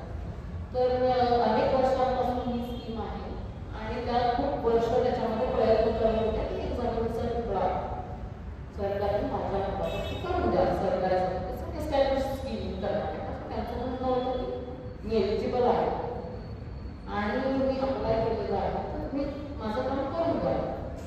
तर अनेक वर्ष त्या आजी याच्या कलेक्टर ऑफिसमध्ये म्हणजे लोक अशी एक हे झालेली होती की अरे बापरे पुन्हा आल्या असंच ऑलमोस्ट एक आमच्या ऑफिसमध्ये त्यांना बघितल्यानंतर येणारी प्रतिक्रिया असायची. पण सगळेच कलेक्टर ऑफिसमध्ये उपलब्ध असतात जेव्हा केव्हा ते फ्री असतात कोणी येऊ शकतं त्यांना भेटू शकतं. आयडिया झाले तर त्या आल्या आणि मला त्यांचं सगळं हे सांगितलं आणि मग कारवाई होत नाही असं जेव्हा मी थोडंसं खुलासा म्हणजे करायला लागलं तर एक अगदी फ्रिवोलस कारण होतं की त्यांच्या आधार कार्डाचं जे वय होतं ते त्यांच्या दुसरं जे डॉक्युमेंट त्या देत होत्या त्याच्याशी मॅच होतं. म्हणजे मला अक्षरशः आधार कार्डाला हे कळलं ना. मग मी थोडासा फॉलोअप केला की it is not such a difficult thing. थोडंसं वय प्लस मायनस झालं तरी त्या सिनियर सिटीजन होत्या and establish fact beyond doubt. मग थोडंसं मी इथे बँगलोरमध्ये पण स्टेट गव्हर्नमेंटमध्ये पण थोडासा फॉलोअप केला त्यांना पटवून केली त्यांना संपूर्ण गोष्ट सांगितली की काय परिस्थितीमध्ये त्या आजी आहेत आणि कसं आपण त्यांना मदत करणं आवश्यक आहे. आणि जेव्हा तुम्ही सगळ्या गोष्टी व्यवस्थितपणे मांडता तेव्हा सरकार खूप उदासीन नसतं. बऱ्याचदा असं होतं की इन्फॉर्मेशन पोचत नाही जे लोक डिसिजन घेणार असतात त्याच्या. तर जेव्हा आम्ही हे पूर्ण त्यांना सगळं समजावून सांगितलं काय परिस्थिती आहे 3-4 दिवसामध्ये त्या आजीच्या नावाने ऑर्डर निघाली आणि त्या इतक्या खुश झाल्या त्याच्यानंतर जेव्हा त्यांना तो फायनली कागद मिळाला तेव्हा त्या मला पुन्हा भेटायला लागल्या आणि सांगितलं त्यांनी की खूपच खुश होत्या त्या दिवशी त्या इतके वर्ष मी झगडत होते आणि फायनली माझं काम झालं. मी त्यांना म्हणलं ओके ठीक आहे सगळं झालं आमचं लग्न 5 मिनिटांनी आणि त्या निघाल्या ठरवलं पुन्हा येऊन उभ्या राहिला हात जोडले आणि अशी गोड एक खिडकी केली. मला कळलं की काय झालं म्हणजे एकदम चांगलं काय मी त्यांना म्हणलं काय झालं तर त्या म्हणाल्या मॅडम सरकारला केलेसा देवा विदेसा वगैरे सगळं विधानसभेवरती लिहिलेलं आहे सरकारचं काकी देवाचं काम आहे असं समजून ते करावं पण आजपर्यंत मला गणिताचा प्रत्यय आला आणि आज तुमच्यावर खाली देव घेतला आणि मी प्रदक्षिणा करणारे अनुभव येतात की हे एक रेग्युलर काम होतं ते व्हायलाच पाहिजे होतं होत नव्हतं की थोडासा त्याचा फॉलोअप केला पण त्याचा त्या आजीच्या आयुष्यामध्ये किती मोठा फरक त्याचा पडला. त्यामुळे असे अनुभव खूप येतात. आणखीन एक अनुभव की जेव्हा तुम्ही जिल्ह्यामध्ये असता आणि कन्सिस्टंटली तुम्ही एक चांगलं काम करत राहता लोकांशी तुमचा संपर्क येत राहतो. कारण काही वेळा असं होतं की खूप लोक असा आपण एक अप्रोच घेऊ शकतात की बाबा मी नाही मला लोकांमध्ये मिक्स व्हायचं असाही अप्रोच असू शकतो. पण जेव्हा तुम्ही लोकांमध्येच एक होऊन त्या जिल्ह्यामध्ये राहता आणि तुमचं खरं तर काहीच नाही माझं चिपळापाशी काय संबंध आहे पण आता तो कायमचा गुणानुबंध आता माझा त्या लोकांशी तयार झाला. तर जेव्हा असं होतं तेव्हा मग लोक तुम्ही अधिकारी आहात हे विसरून तुम्ही त्यांच्यातलेच एक आहात असं एक नातं तयार होतं. आणि माझा मोठा मुलगा तेव्हा आजारी होता आणि म्हणजे असं वाटतं की याला ॲडमिट करायला लागेल तर मी सरकारी हॉस्पिटलमध्ये त्याला ॲडमिट केलं असेल जिल्ह्याच्या सरकारी हॉस्पिटल. तर मग ती बातमी खूप पसरली आणि दुसऱ्या दिवशी न्यूजपेपरला मोठी बातमी आली सरकारी अधिकारी हे कधीच आपल्या मुलांना सरकारी शाळांमध्ये घालतील का कोणीच नाही. सरकारी अधिकारी कधीतरी स्वतःच्या फॅमिलीला सरकारी हॉस्पिटलमध्ये ट्रीटमेंट देतील का कधीच नाही त्यांना. पण ह्यांनी केलं असं मोठी न्यूज झाली त्या गोष्टीची दुसऱ्या दिवशी पेपरमध्ये ते आलं आणि मग ती बातमी पसरली सगळीकडे. जेव्हा तो बरा झाला आणि मी पुन्हा ऑफिसमध्ये रुजू झाले तेव्हा मला असं हळूहळू किती लोकांच्याकडनं कामावर यायला माझ्या ऑफिसमध्ये लोक म्हणाले की तो बरा व्हावा म्हणून घरोघरी लोकांनी होम वाहतूक केले जे प्रेम तुम्हाला लोकांचं अशा फॉर्मॅटमध्ये जेव्हा मिळतं तेव्हा खरंच असतं.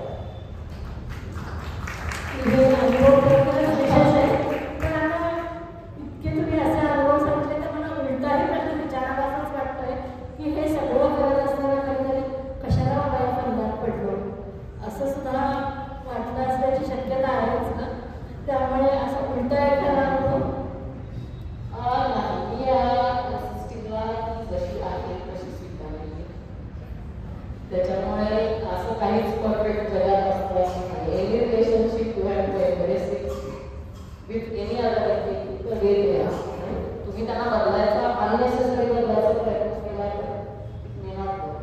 त्याच्यामुळे system with its pluses minuses पूर्णपणे तिला ऍक्सेप्ट केलेली आहे आणि सुधारणेला वाव द्यायला नक्कीच आहे.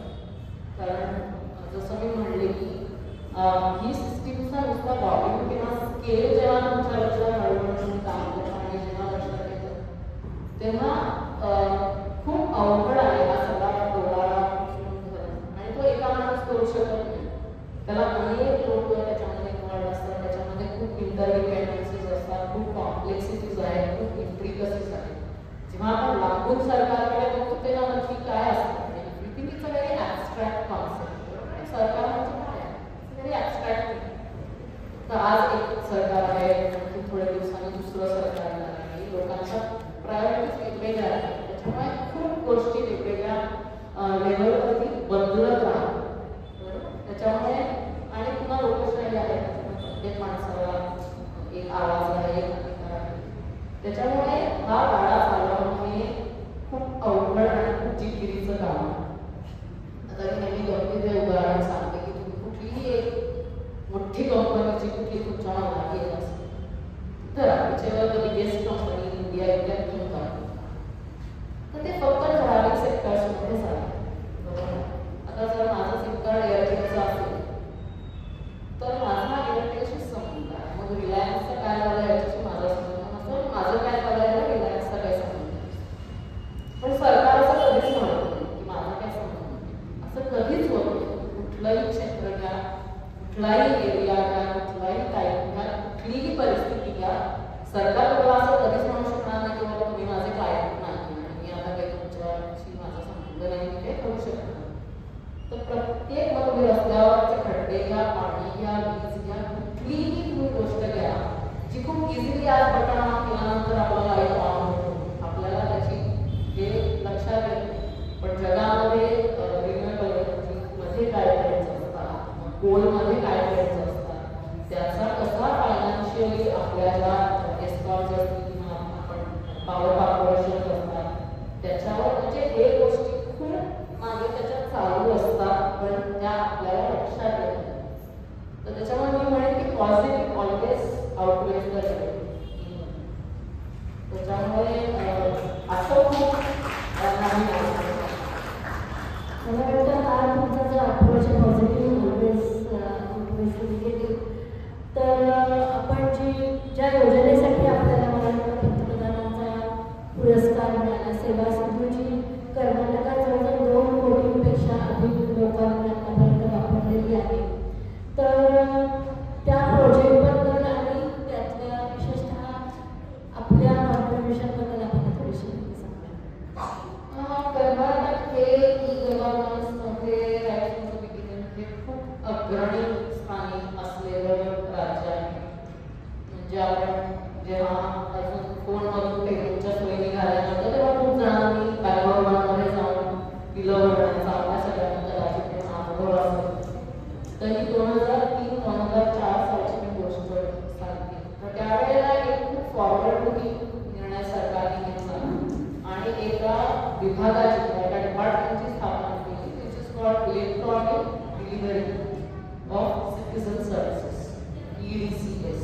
हा विभाग आहे ई-गव्हर्नन्स डिपार्टमेंटच्या अंतर्गत काम.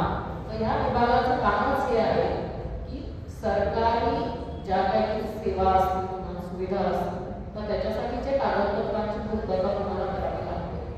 तर हे कसं अधिकाधिक आपल्याला सोपं करतं आणि त्यावेळेला नुसतीच माहिती क्षेत्रामध्ये इन्फॉर्मेशन टेक्नॉलॉजीमध्ये जी क्रांती झाली ती वॉज अराउंड दॅट. तर ह्या डिपार्टमेंटमध्ये अनेक प्रोजेक्ट्स अशी आतापर्यंत हे झालेले बँगलोर असेल त्या धर्तीवर कर्नाटकावर किंवा 2014 मोबाईलवर विश्वस्त much ahead of its time. त्यावेळेला मोबाईलच्या पेमेंट्स गेटवे वगैरे हे सगळं सुरू झालं. कर्नाटकाने थोडंसं काही मोबाईलवर नंतर मागे पडलं पण सेवा सिंधू 2017-18 साली सरकारने पुन्हा असा विचार केला की कसं आपल्याला म्हणजे जेव्हा आपण आजकालच्या भाषेमध्ये असं म्हणतो की इज ऑफ लिव्हिंग हे सगळे आता आले जागच आहेत, but this things have been going on for a very long time. तर सेवा सिंधू हे असं एक end to end seamless delivery of citizen services ज्याला आपण म्हणू शकतो. कारण जर आता तुम्ही जुनं 10-20 वर्षात किंवा आज तर अनेक राज्यांमध्ये आजही असलेली परिस्थिती कशी असते की मला आता कुठेतरी ड्रायव्हिंग लायसन्स असेल किंवा एनिथिंग वेअर मला सरकारकडून कुठल्या तरी प्रकारचं एक कागदपत्र मिळवायचं आहे, तर पहिले तर मी कुठे जाऊ इथपासूनच मला माहिती नसते. मग मी कन्व्हिनियंटली थोडी एजंट आहे वगैरे असं ते वेगळ्या विचार, पण अदरवाईज कुठे गेलं पाहिजे हेच माहिती. खूप तुम्ही कोणाला विचारलं असेल की तुमच्या मित्रांनी केलं असेल किंवा या ठिकाणी काम होतं असं कळलं, तुम्ही रजा टाकता, तुम्ही ते ऑफिस सोडून तिथे जाता, तिथे गेल्यावर रिसेप्शन किंवा असं काहीच नसतं, कोणाशी जाऊ मग ते कोणीतरी तुम्हाला भेटणार ते म्हणाल मी इकडे जाऊ तुम्ही जाता. आता तिथे तो माणूस आलेला नसेल समजा, मग ते काय मुद्दाम सगळ्यांना करतानाच नाही, तो माणूस मीटिंगमध्ये गेलेला असू शकतो, तो रजेला असू शकतो, काही तर तो फॉर्म मिळाला मग त्याला काय कागदपत्र जोडायची ह्याच्याबद्दलची पण माहिती तुम्हाला मिळाली. मग फॉर्म माझं आता घर आहे ज्या वॉर्डमध्ये त्या वॉर्डमध्ये पुन्हा आपल्याला माहिती नसतं, म्हणजे it becomes a very overwhelming experience. कुठल्याही सरकारी काम करणं नॉट नेसेसरी बॅड ऑफिस पण ओव्हरवेल्मिंग होत होते.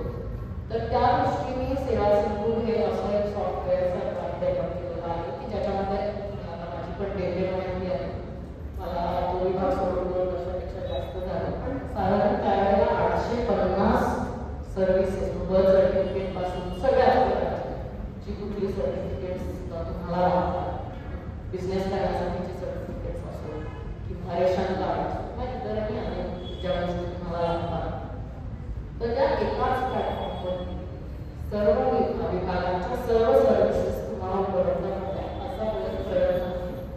आणि तेव्हाच ऑलरेडी 850 सर्व्हिसेस ऑलरेडी तेव्हा प्लॅटफॉर्मवर तेव्हा उपलब्ध होत्या आणि 2 कोटी 2-2.5 वर्षापूर्वीची माहिती आहे ऑलमोस्ट आणि चेक पण मस्ट क्रॉस टू 5 crores. तर खूप इझी पद्धतीने तुम्हाला त्या प्लॅटफॉर्मवरती जाता यावं. आधार पुन्हा त्याच्यामध्ये इंटिग्रेशन झालेलं आहे, त्याच्यामध्ये सगळ्या प्रकारची पेमेंटसाठीची सुद्धा गोष्टी त्याच्यामध्ये करू शकता. एक सकाळ म्हणून जर तुम्ही ऐकलं असेल तर कुठलीही सर्व्हिस ही एका ठराविक काळामध्ये तुम्ही दिली पाहिजे असा सरकारचा एक कायदा आहे, तर ते त्याच्यामध्ये इंटिग्रेट झालं जातं. अशा सर्व प्रकारच्या सुविधांनी सुसज्ज असलेले सॉफ्टवेअर आहे आणि it really makes your life really very easy. आणि जे लोक याच्या खूप सॅलिंग आहे किंवा मला ऑनलाईन पेमेंट करताना हवा नाही मला भीती वाटते check still goes to the same, तर अशा लोकांच्यासाठी बँगलोरमध्ये पण आहे आणि आता रुरल एरियामध्ये पूर्ण गव्हर्नमेंट ग्रामामध्ये अशी सगळी किऑस्क पण सरकारने काढलेली आहे की ज्याच्यामध्ये तुम्हाला अशा ठिकाणी जाऊन आपल्या सर्व्हिसेस एका 20 रुपये याच्या ॲडिशनल सर्व्हिस करून घेऊ शकतो. या आमच्या कामासाठी आम्हाला त्यावेळेला 2021 सालाला prime minister award for excellence in public administration in this category.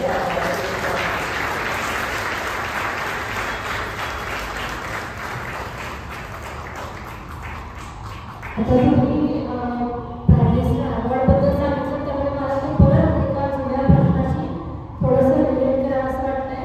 आम्हाला सर्वांना वाटतं की एकदा UPSCची परीक्षा पास झाली की लोक कधी असिस्टंट कलेक्टर किंवा कलेक्टर किंवा तत्सम काहीतरी होतात, पण आता इतक्या यंग एकदा ऑलरेडी तुम्ही जिल्हाधिकारी झाल्यानंतर पुढे करिअर पाथ काय असतं किंवा पुढे what do people look forward to?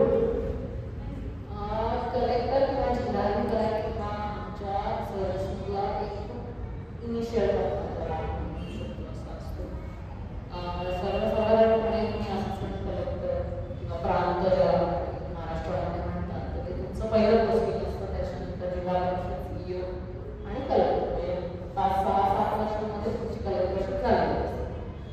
31-32 वर्षाचं जर तुम्ही करिअर फॅमिली जातं less than 1/4 of the initial part म्हणजे झालेलं असतं. आणि त्याच्यानंतर वेगवेगळ्या विभागांमध्ये तुम्ही म्हणजे तुम्ही हेल्थ कमिशनर असू शकता किंवा रेव्हेन्यू डिपार्टमेंटमध्ये तुम्ही अशी पॉलिसी जेव्हा तुम्ही कलेक्टर असता किंवा फील्डमध्ये जेव्हा तुम्ही काम करता तेव्हा तुम्ही तिथे हँड्स ऑन जेव्हा काम करता तेव्हा जे काही प्रॉब्लेम्स तुमच्यापर्यंत पोहोचतात किंवा तुम्ही नोट करता तर ते प्रॉब्लेम सिस्टीममध्ये आहेत डिनाय करावे तर ते प्रॉब्लेम्स हळूहळू कमी करत ईज ऑफ डुईंग कसं आपल्याला लोकांचं वाढवलं आहे त्याच्यासाठी आपल्या पॉलिसीज कशा असल्या पाहिजे हा मेनली आमचा सगळा काय म्हणू शकतो second half remaining part of our service ग्राहकांना सध्या जसं मी केंद्र सरकारमध्ये काम करते आहे डिपार्टमेंट ऑफ स्पेसमध्ये आहे ज्याच्यामध्ये इस्रो ज्याच्या अंतर्गत इस्रो पण येतं तर त्याच्यामुळे काही वेळेला आम्ही केंद्र सरकारमध्ये सुद्धा काम करतो त्याला सेंट्रल डेप्युटेशन असं म्हटलं जातं आणि मग आपण फिनिशिंग दॅट यूज करतात टू स्टे यूज करते तो खूप इंटरेस्टिंग आणि समृद्ध करणारा अनुभव आहे आणि त्या तुमचं पोस्टिंग जर का शेती विभागात असेल जेव्हा काय म्हणू शकतो अगदीच अनरिलेटेड असे विभाग तर ई गव्हर्नन्स फायनान्स उद्या कदाचित पण जेवढं एक्सपोजर हॉरिझॉन्टल आणि व्हर्टिकल तुम्हाला या क्षेत्रामध्ये मिळतं तिथे कुठल्याही दुसऱ्या क्षेत्रामध्ये मिळतं जसं मी म्हणलं की खेडेगावातल्या आर्किटेक्टपासून वर्ल्ड वाईड सीईओ पर्यंत सगळ्या लेवलच्या लोकांशी तुमचा संबंध येतो आणि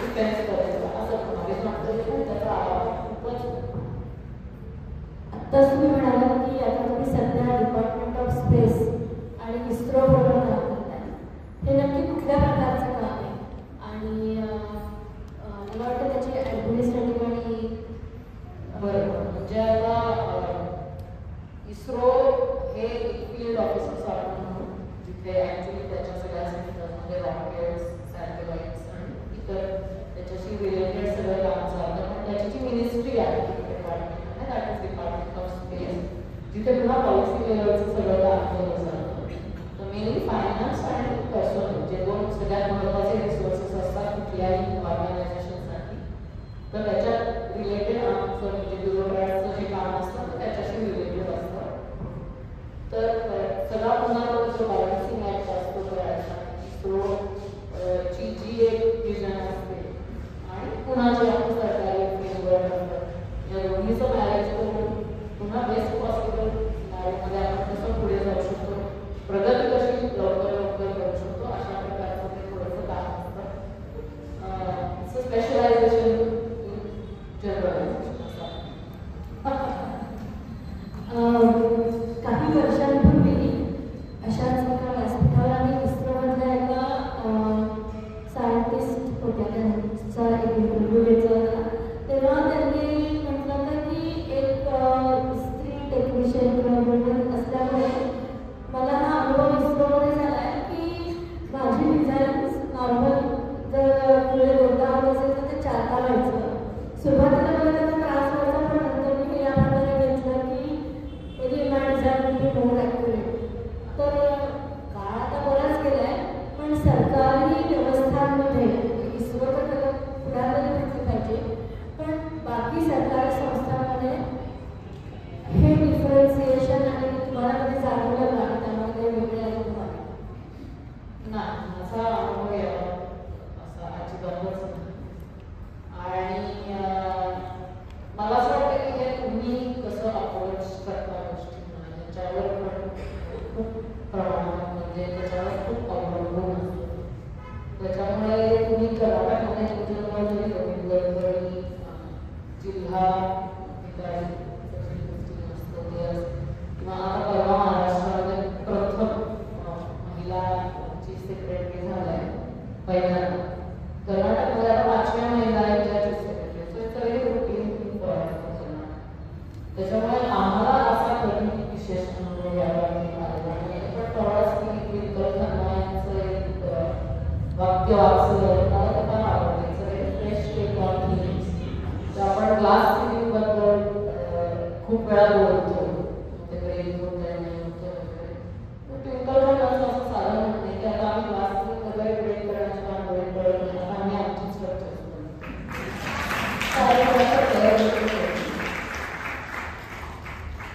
मला वाटतं की ह्या स्टेटमेंट नंतर आता पुढचा प्रश्न मी विचारण्याऐवजी मी थोडासा प्रेक्षकांमध्ये ओपन करू इच्छिते की जर कोणाला काही प्रश्न विचारायचे असतील तर.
कल्चरली जेव्हा ॲडव्हर्टाइजमेंटमधून लोक येतात तेव्हा जे सरकारी कल्चर आहे ते खूप वेगळं आहे. आणि ऑफकोर्स डोमेन एक्सपर्टीज वाईज जर आपण त्या पर्टिक्युलर क्षेत्राचा विचार केला तर नॅचरली जे बाहेरून येत नाही त्यांची एक्सपर्टीज जास्ती आहे. पण बऱ्याच वेळेला असं पण लक्षात आलेलं आहे की मी जसं तुम्हाला म्हटलं की सरकारमध्ये असताना खूप तुम्हाला एका कन्स्ट्रेंटमध्ये राहून काम करावं लागतं. तशी जर का त्यांची थोडीशी मानसिक तयारी नसेल तर मग फ्रिक्शन असं मी नाही म्हणणार. कारण पीपल हॅव बीन वेलकम, असं नाही की असं कोणीच क्लेम करत नाही युनिव्हर्सिटी आम्हालाच फक्त येत नाही तुमचं तुम्हाला काही येत नाही. पण कसं होतं की एक प्रोसिजर सरकारमध्ये असते आणि ती व्हावी लागते. कारण you are like a trustee, बरोबर. एखादी कंपनी स्टार्टअप असेल, स्वतःची कंपनी असेल, of course you are answerable to share holders, पण तुम्ही खूप काळ त्या कंपनीच्या बोर्ड ऑफ डायरेक्टर्सवर असू शकता किंवा तुम्ही एमडी अनेक वर्ष की हयात त्यांची एकाच कंपनीमध्ये ग्रो होण्यामध्ये गेलेली असते. तर आता तुम्ही असा विचार करा की त्या कंपनीचं जे वर्क कल्चर आहे सगळं तुम्ही कोणाला तरी आणून बसवलं तर दोन गोष्टी होऊ शकतात. एक तर तो माणूस पटकन ॲडजस्ट होईल आणि पुढे आणि कंपनीच्या सगळ्यांना बरोबर घेऊन पुढे जाईल किंवा त्यांना ते नाही सांगणार. It is as simple as that. काही लोक आल्यानंतर ते have been able to really contribute well taking in work जे काही सिस्टीमचे कन्स्ट्रेंट्स आहेत. आणि काही लोकांना असं वाटतं की नाही हे माझ्या याला जस्टिस करू शकत नाही, so I will not like to continue. Fair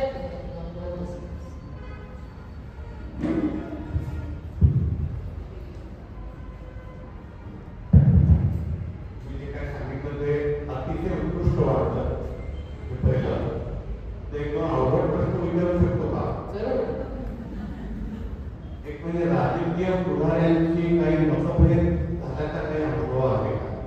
आणि त्यावेळेला तुम्ही काय केलं हा एक प्रश्न. आणि दुसरा प्रश्न, आता आम्हाला सरकारी अधिकारी IAS या सगळ्यांचा जो काय अनुभव येतो तो बऱ्याच वेळा खूप निराशाजनक. आज तुम्ही आम्हाला सांगितलं त्याच्यावर तुम्ही अतिशय कर्तव्यदक्ष आणि कॉन्शियस ऑफिसर आहात हे अगदी स्पष्ट झालेलं आहे. तर तुमच्यासारखे लोक जास्ती आहेत तर तुमच्यासारखे लोक कमी आहेत?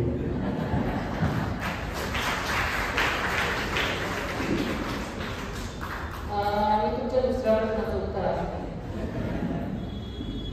कसं असतं, जे मी मगापासून पुन्हा पुन्हा सांगते की या सिस्टीममध्ये काम करताना काही गोष्टी शक्य आहेत, काही गोष्टी शक्य नाही.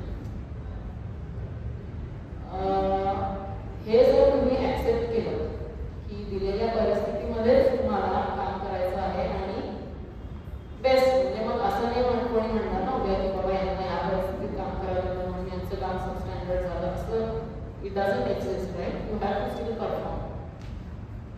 तर त्याच्यामुळे हे जे काही सिस्टीमचे कन्स्ट्रेंट्स आहेत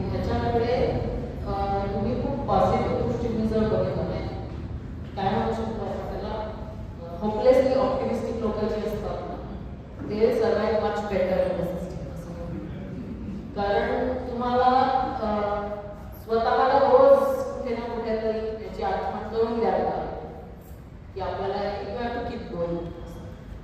आणि पण I would say it's not just to with government, it is there everywhere. त्याच्यामुळे ह्या गोष्टी आणि जसं मी म्हटलं की जसं जास्तीत जास्त प्रमाणामध्ये लोक जर का या सिस्टीममध्ये यायला लागले तर गोष्टी नक्कीच बदलतील, आणखीन चांगलं. वाईट आहे असं नाही, पण सुधारण्याला नक्की स्कोप आहे आणि आणखीन चांगल्या गोष्टी याच्यामध्ये बरोबर म्हणता येऊ शकतात. पण हे आता तुमच्या सगळ्यांच्या आणि दुसरी गोष्ट म्हणजे सरकारी अधिकाऱ्यांसारखं डिप्लोमॅटिक उत्तर दिलेलं आहे. मला आधी स्ट्रेट फॉरवर्ड प्रश्न विचारला होता की तुमच्यासारखी लोक तुमच्या अनुभवाप्रमाणे जास्त आहेत का कमी आहेत? I would say it's equal.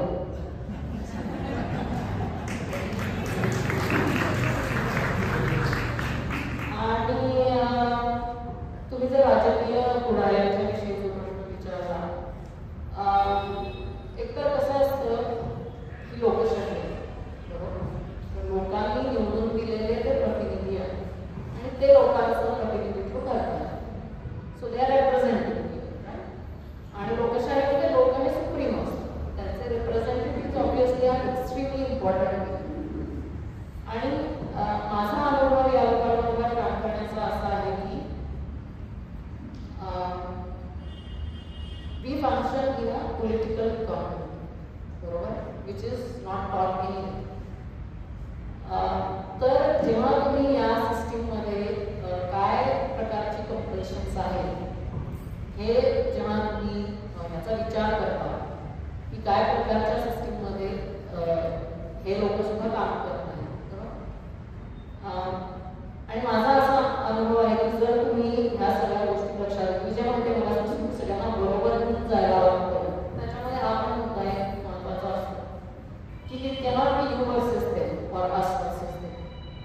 तो जो एक कॉमन मिनिमम प्रोग्राम ज्याला आपण म्हणू शकतो, असाच तुम्हाला तो काय प्रयत्न करावा लागतो की ज्याच्यामध्ये नुकसान काही होणार नाही, पण जास्तीत जास्त प्रमाणामध्ये सगळ्यांना बरोबर घेऊन तुम्हाला जात नाही. असं जर तुम्ही केलं आणि तुमचं हे जर का तुम्ही पूर्णपणे एका ट्रान्सपरंट वेमध्ये जर सगळ्या गोष्टी टेबलावर मांडल्या, तर माझा तर अनुभव असा आहे की 90 ते 95% वेळेला पीपल अप्रोच. आणि प्रत्येकच वेळेला काही प्रत्येक माणूस तुम्हाला चुकीच्याच गोष्टी करायला सांगतोय असं अजिबातच नाही. खुद्द जसं मी म्हटलं आता त्या आजीबाई माझ्याकडे आल्या, पुढाऱ्याकडे गेले असते आणि त्यांनी मला फोन केला असता की आता काय प्रॉब्लेम आहे तो तुम्ही समजून घ्या आणि करा. त्याच्यात काहीच गैर नाही त्या असं. तर त्याच्यामुळे सगळे लोक सततच वाईट, सगळेच लोक वाईट असतात असंही नाही. प्रत्येक माणूस प्रत्येक वेळेला वाईटच असतो असंही नाही. हा थोडासा पीपल मॅनेजमेंटचा प्रकार असतो आणि जेवढा वेळ तुम्ही जास्ती अशा पीपल सेंट्रिक ह्याच्यामध्ये घालवता तुम्हाला तुमचं जजमेंट बरोबर डेव्हलप होऊ शकतं. मी जोडीने नेहमी म्हणते I don't know how many people from IT are here, पण अशी जी करिअर्स आहेत की ज्याच्यामध्ये तुमचा लोकांशी संबंध आहे, ते वकील असतील किंवा आमच्यासारखे लोक असतील वर्सेस जे लोक मशीन समोर बसून काहीतरी काम करतात, बरोबर, काहीतरी कमांड लिहितात, एंटर केला कम्प्युटर तुमचं बरोबर सगळं नियमाने ऐकतो, तू कधीच मला उलट उत्तर देत नाही हे कसं माझा तुमचं हे काय झालं आहे, तुमची सिस्टीम बरोबर. सो असा जर तुम्ही खूप एकाग्र विचार करत असाल तर कुठल्याच सिस्टीममध्ये तुम्ही नाही सर्वाइव्ह करू शकता. पण जर तुम्ही सगळ्यांना बरोबर घेऊन पुढे जायचं आहे आणि it takes time to build that kind of trust, it takes time to build that kind of reputation. पण खूप सतत फ्रिक्शनल एन्व्हायरमेंटमध्ये कधी चांगलं काम होऊ शकत नाही. त्याच्यामुळे सगळ्यांना बरोबर घेऊन जाणं मला याच्यावर ऐकवण्याला मार्ग आहे.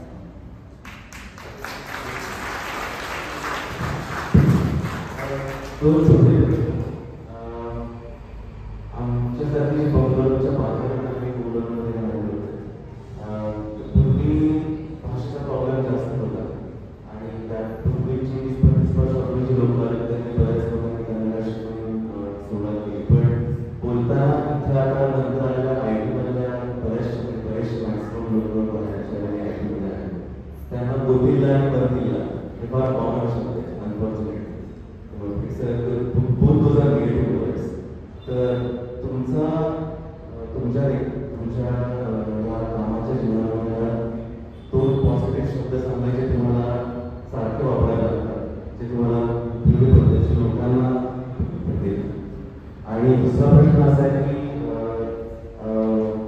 बिझनेस सर्व्हिसेसमध्ये सुद्धा काही पोस्टिंग खूप चांगली समजले जातात, काही posting okay I don't want to go to that posting. तसं तुमचं IAS मध्ये अशी काही पोस्टिंग आहेत त्याची खूप चांगली आहे किंवा अशी खूप people in IAS do not look forward. Do you have any examples? So just two small questions. It's very unfortunate आहे की आपण इथे राहतो आणि आपण तुमचं भक्तीला आणि गौरवला याच्यावर आपण समाधान मानत असतो तर आहे त्याचं बिग हे त्याच्यामध्ये खूप बदल होण्याची आवश्यकता आहे. आणि रिसेंटली माझ्या असं वाचनात आलं की जे मल्याळी ऑर्गनायझेशन आहे बँगलोरमधून त्यांनी आता Kannada development I think scale Kannada development म्हणजे अभिवृद्धी प्राधिकरण आपण म्हणतो कन्नडा डेव्हलपमेंट अथॉरिटी जी आहे त्यांच्या मदतीने आता मल्याळी लोकांना जर का कन्नडा शिकायचं असेल तर काय करता येईल असा एक प्रयत्न त्यांनी चालू केलेला आहे. तर मराठी मंडळींनी सुद्धा अशा व्यक्तींना की काही प्रयत्न करायचा असेल तर मी नक्कीच त्याच्यामध्ये तुमची मदत करू शकते. पण जरूर कन्नडा शिका असं माझं तरी आहे. आणि जे 2 शब्द आता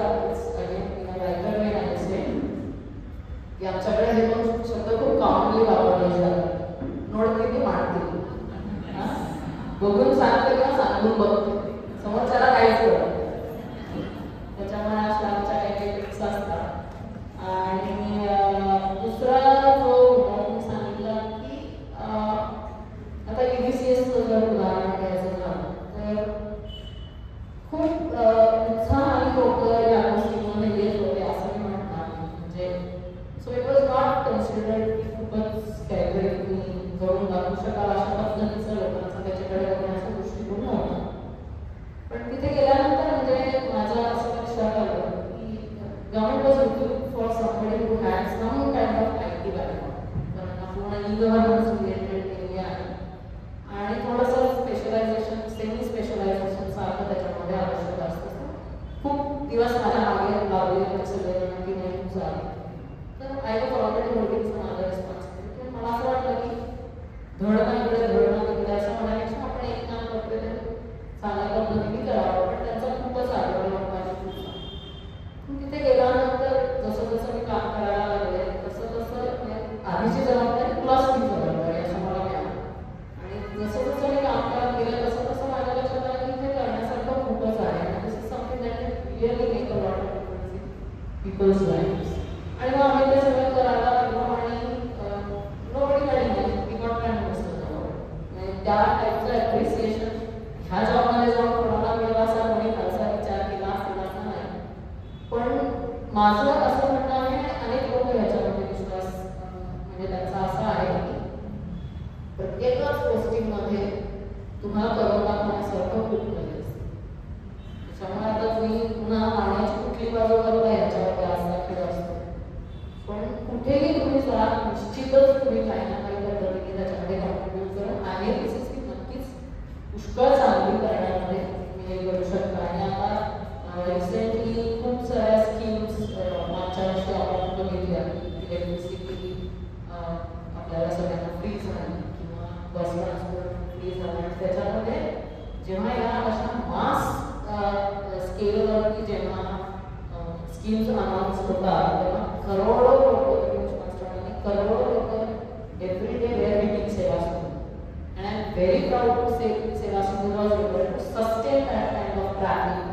म्हणजे within a span of 1 month, we had so many crores of hits that every family was hitting multiple schemes. तरी पण कुठल्याही प्रकारची सिस्टीम क्रॅश झाली किंवा मी तिथे जायच्या आधी जो एक काय पेपरमध्ये एक जागा ठेवली यासाठी की सेवा सिंधू चालवत नाही, सेवा सिंधूचा काही उपयोग नाही. तिथून आता आम्ही पर्यंत आलो की it did not become a news. That itself is a great achievement. त्याच्यामुळे अशा पद्धतीचं जेव्हा तुम्ही काम करता तुम्ही ते कुठल्याही गोष्टीमध्ये जाऊन करू शकता. तेव्हा चांगलं किंवा वाईट असं काही नसतं.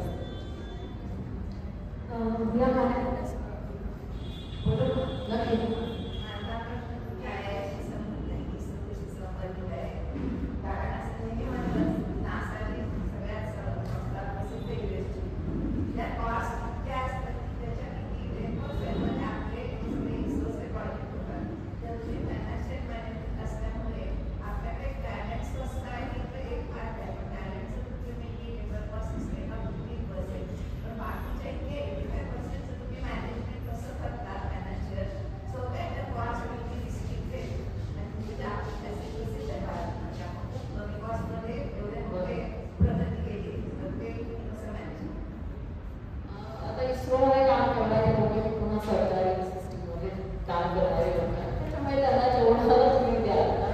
वेगवेगळ्या डिमांड्स, आपल्या जे काही सरकारकडे पैसे असतात त्याच्यावर इतक्या प्रकारच्या डिमांड्स आहेत. कारण आपला हे जेवढा शहरी आहे तेवढाच नाही, जेवढा सुधारलेला आहे तेवढाच अंडरडेव्हलप, म्हणजे सगळ्या प्रकारची जी डायव्हर्सिटी ज्याला आपण म्हणतो, तर कल्चर नाही खूप आजच्या लेव्हल्सवरती आपल्या देशामध्ये डायव्हर्सिटी आहे. आजही अशी स्कीम आहे आणि प्रगती खूप चांगली आहे, पण आजही सगळ्या भारतीयांना नळाने घरामध्ये पाणी मिळत नाही.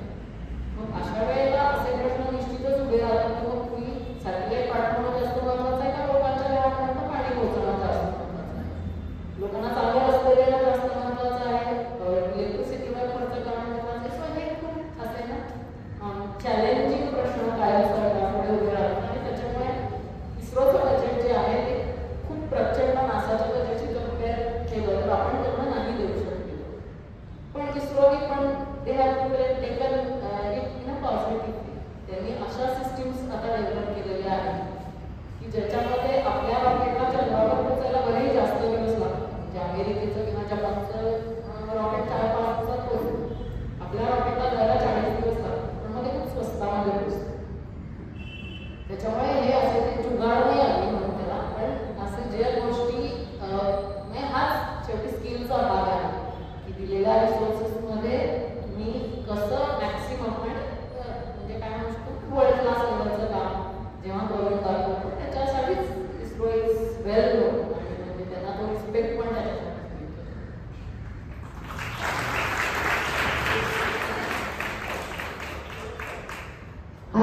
अध्यक्षाला काय म्हणू शकतो? आई खूप वेळ नाही पण आम्हाला काय जेवण ते मला नाही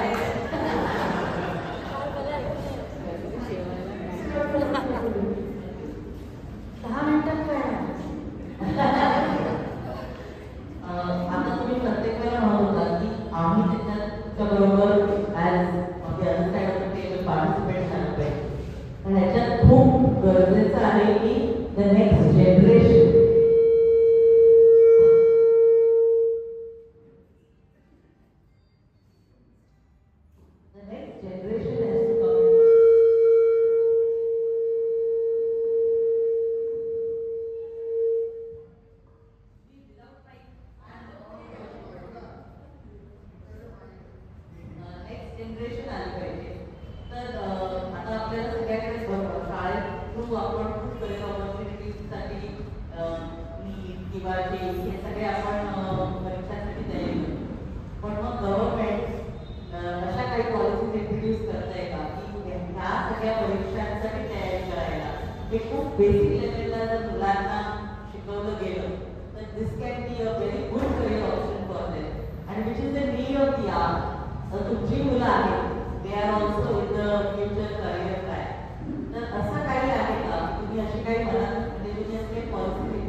पण अगदी पूर्ण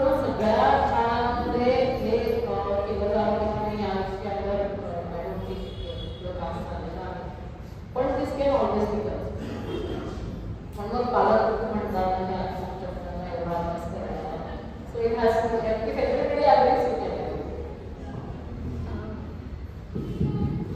आपण आता शेवटच्या प्रश्नाकडे जाऊया. बराच कॅनव्हास आपण मागच्या 1-1.5 तासात कव्हर केला आहे. तर आता ॲडमिनिस्ट्रेशनपासून पॉलिसी मेकिंगकडे जाताना आपण ऑलरेडी फायनान्स, सप्लाय चेनपासून ते ॲनिमल हॅजबंडरी ते स्पेस सर्व्हिसेस, हा सगळा जो वाईड कॅनव्हास आहे, हा सगळा अनुभव घेतल्यानंतर म्हणजे आता पण तुम्ही म्हणालात की पॉलिटिकल इन्फ्लुएन्स, सोशल इन्फ्लुएन्स किंवा आजूबाजूची परिस्थिती या सगळ्याचाही काही प्रमाणात इफेक्ट असतोच. पण एक पर्सनल चॉईस जो असतो स्वतःचा, त्यात हा सगळा अनुभव घेतल्यानंतर सिस्टीमच्या ऐवजी मतलब तुम्हाला ॲज अ पर्सन या प्रश्नाचं उत्तर तुम्ही देऊ शकला तर आम्हाला अधिक आवडेल की in future what are you looking forward to do standing on all this platform of huge experience and wide exposure. म्हणजे रिटायरमेंट नाही, रिटायरमेंटपर्यंत अजून तुम्हाला खूप वेळ आहे. तोपर्यंतच म्हणते मी. कसं असतं प्रत्येकच पोस्टिंगमध्ये तुम्हाला खूप वेगवेगळ्या प्रकारचे अनुभव येत जातात, खूप वेगवेगळ्या प्रकारच्या लोकांशी तुमचा संबंध येत जातो आणि त्याच्यामुळे माणूस म्हणून तुम्ही खूप समृद्ध होतो असं मला नक्कीच वाटतं. आणि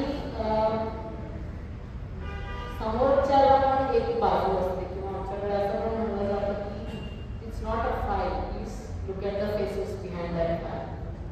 नुसते ते कागदपत्र नाही, त्याच्याशी काही आयुष्य पण बऱ्याच वेळेला रिलेटेड असतात.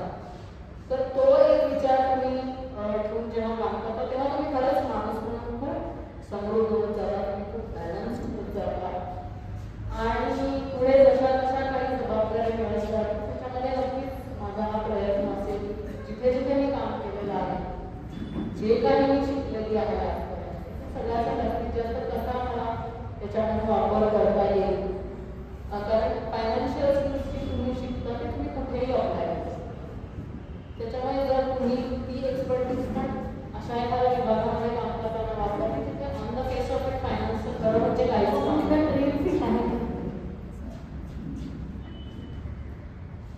त्याच्यामुळे असं I think that's what makes you more better every day. जेवढा तुम्ही राउंडेड अप्रोच घेऊन कुठल्याही प्रॉब्लेमकडे बघा. जसं मी म्हणलं की सिस्टीम्स तुम्ही स्थापन केल्या पाहिजे. माणूस स्पेसिफिक कधीच कुठलीच गोष्ट असता कामा नये.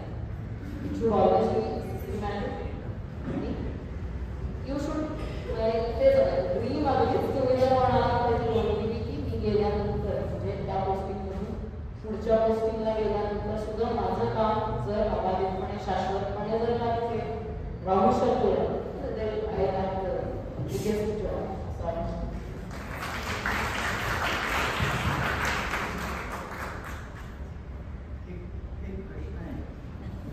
एक प्रश्न नाही फायनान्स म्हणून नाही पण एक आम्ही सगळेच आपण corruption is very common in the government sector आणि तुम्ही आता म्हणालात की सगळ्यांना बरोबर ठेवून सांगावं. तर या दोन त्याच्यामध्ये corruption is nothing but selfishness. So there are some selfish motives and that is what is looked at as a corruption.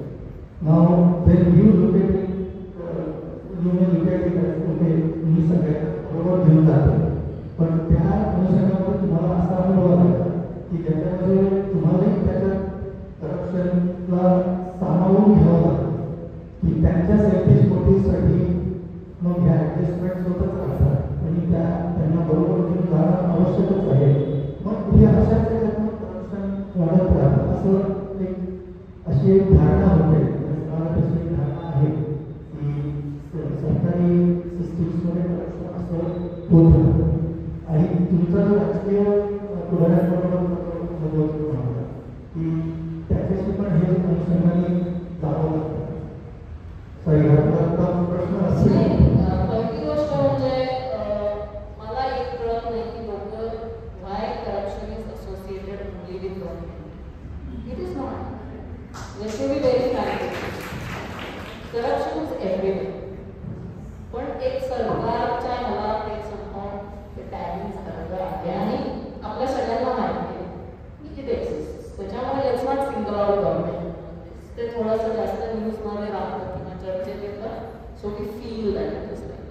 Definitely not.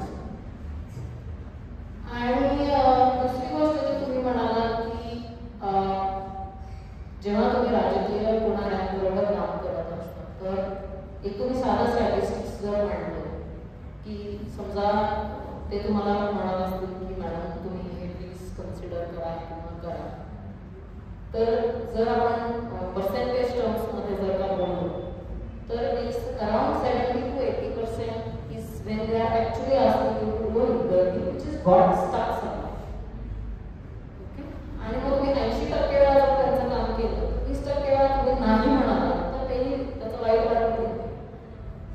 त्याच्यामुळे इट्स दॅट बॅलन्स कॅन की जेव्हा काम करणं आवश्यक आहे ते जर तुम्ही चटकन केलं तर मग त्यांना नाही म्हणायची वेळ तुम्ही जर का कमी करत आहे, पण मग तेव्हा जेव्हा समोर स्टँड देणं आवश्यक आहे तेव्हा तुम्ही जर घेतलं तर nobody really takes it other. त्याच्यामुळे हा मी जसं म्हटलं की जसं जास्तीत जास्त तुम्ही त्याच्यामध्ये वेळ घालवता तसं तुमचं एक जजमेंट त्याच्यामध्ये क्लिअर होत जातं आणि तुमचं रेप्युटेशन पण एक बनत. इनिशियल जो तुमचा सर्व्हिसचा काळ असतो it is extremely critical to build that reputation. आणि your reputation travels faster than you. म्हणजे तुमचं कधी कुठेही पोस्टिंग झालं की पहिले तिथे तुम्हाला माहीत झालेलं की कोण आहे, काय त्यांचं रेप्युटेशन आहे. I will go after 2 days. तर तसं तुमचं रेप्युटेशन एकदा हे झालं आणि मग ते सगळीकडे असतं रेप्युटेशन.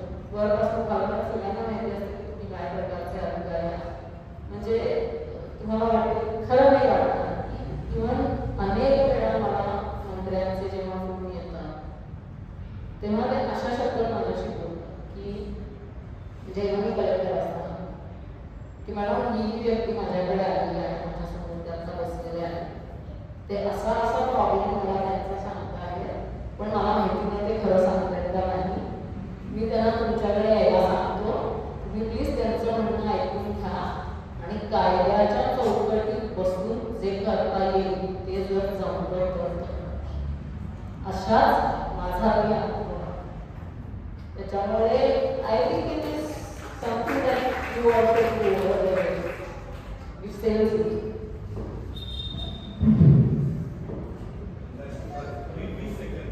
ओके,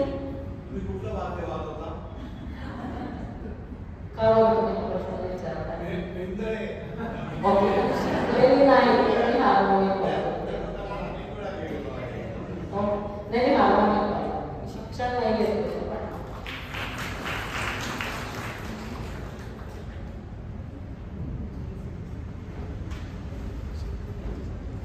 शेवटचा प्रश्न.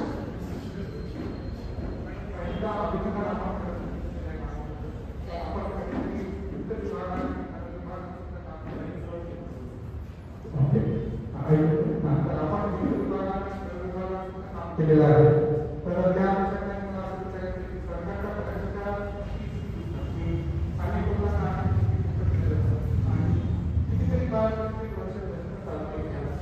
आणि त्याच्यामधून जे लाभार्थी सरकारी फायदा घेईल आणि त्यांच्या घरातून पैसे दिले जातात त्यांची प्रगती तर या गोष्टींची आपलं काय होते.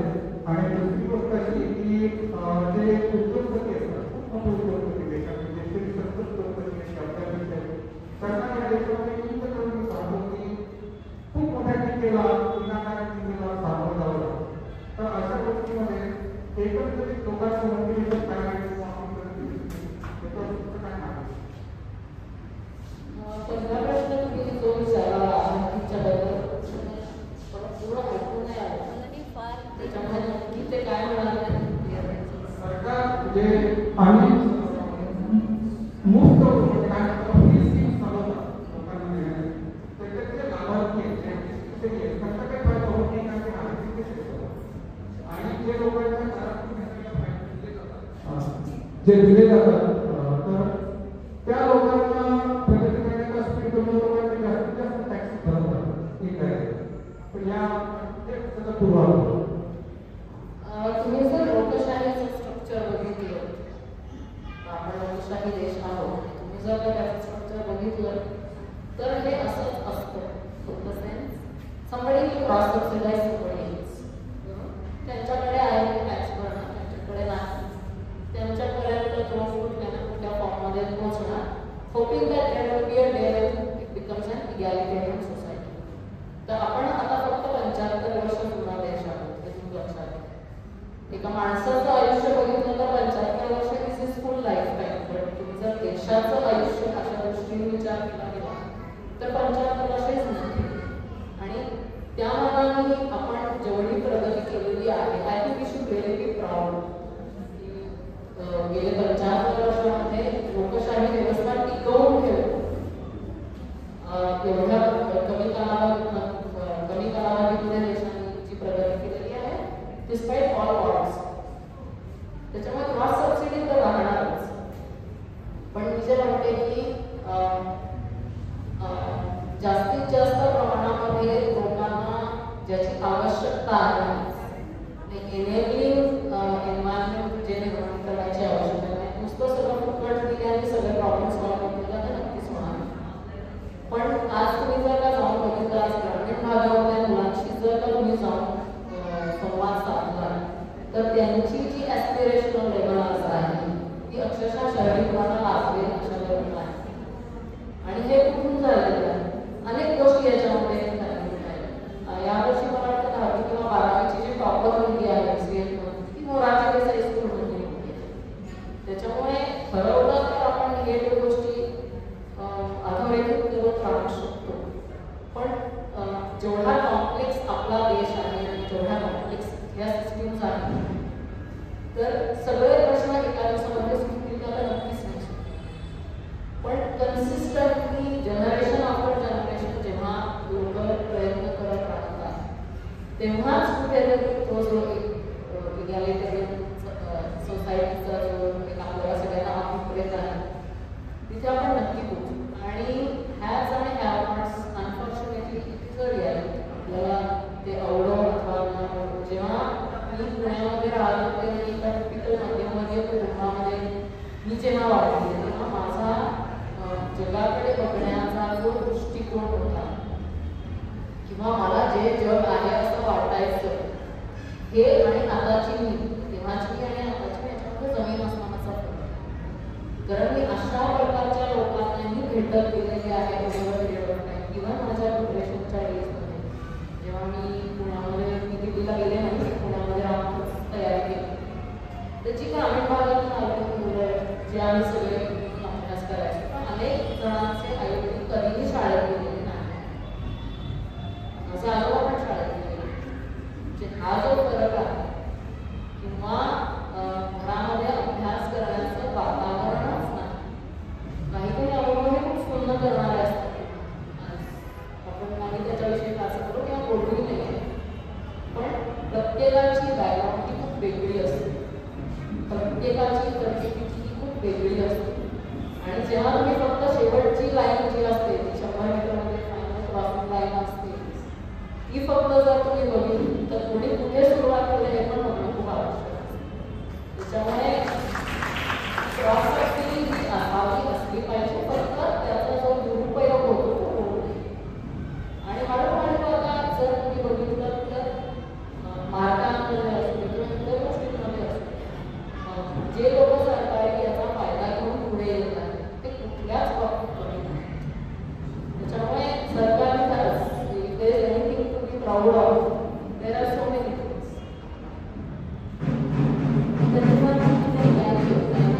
ट्रान्सफर विचार केला ना, पण 3 तासापर्यंत ऑलमोस्ट पुढे गेलो.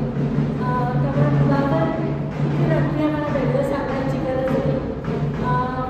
खरोखर एक वेगळ्या प्रकारचा अनुभव आणि एक वेगळ्या प्रकारचा एक्सपोजर, ज्या अँगलनी आम्ही बऱ्याच वेळा त्या दृष्टिकोनातून आमच्यासारखी लोक बऱ्याच वेळा गोष्टींकडे बघू शकत नाही, तो आपण आज आम्हाला इथे दाखवण्याचा प्रयत्न केला.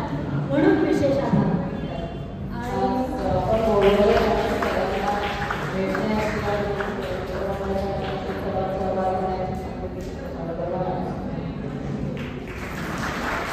आणि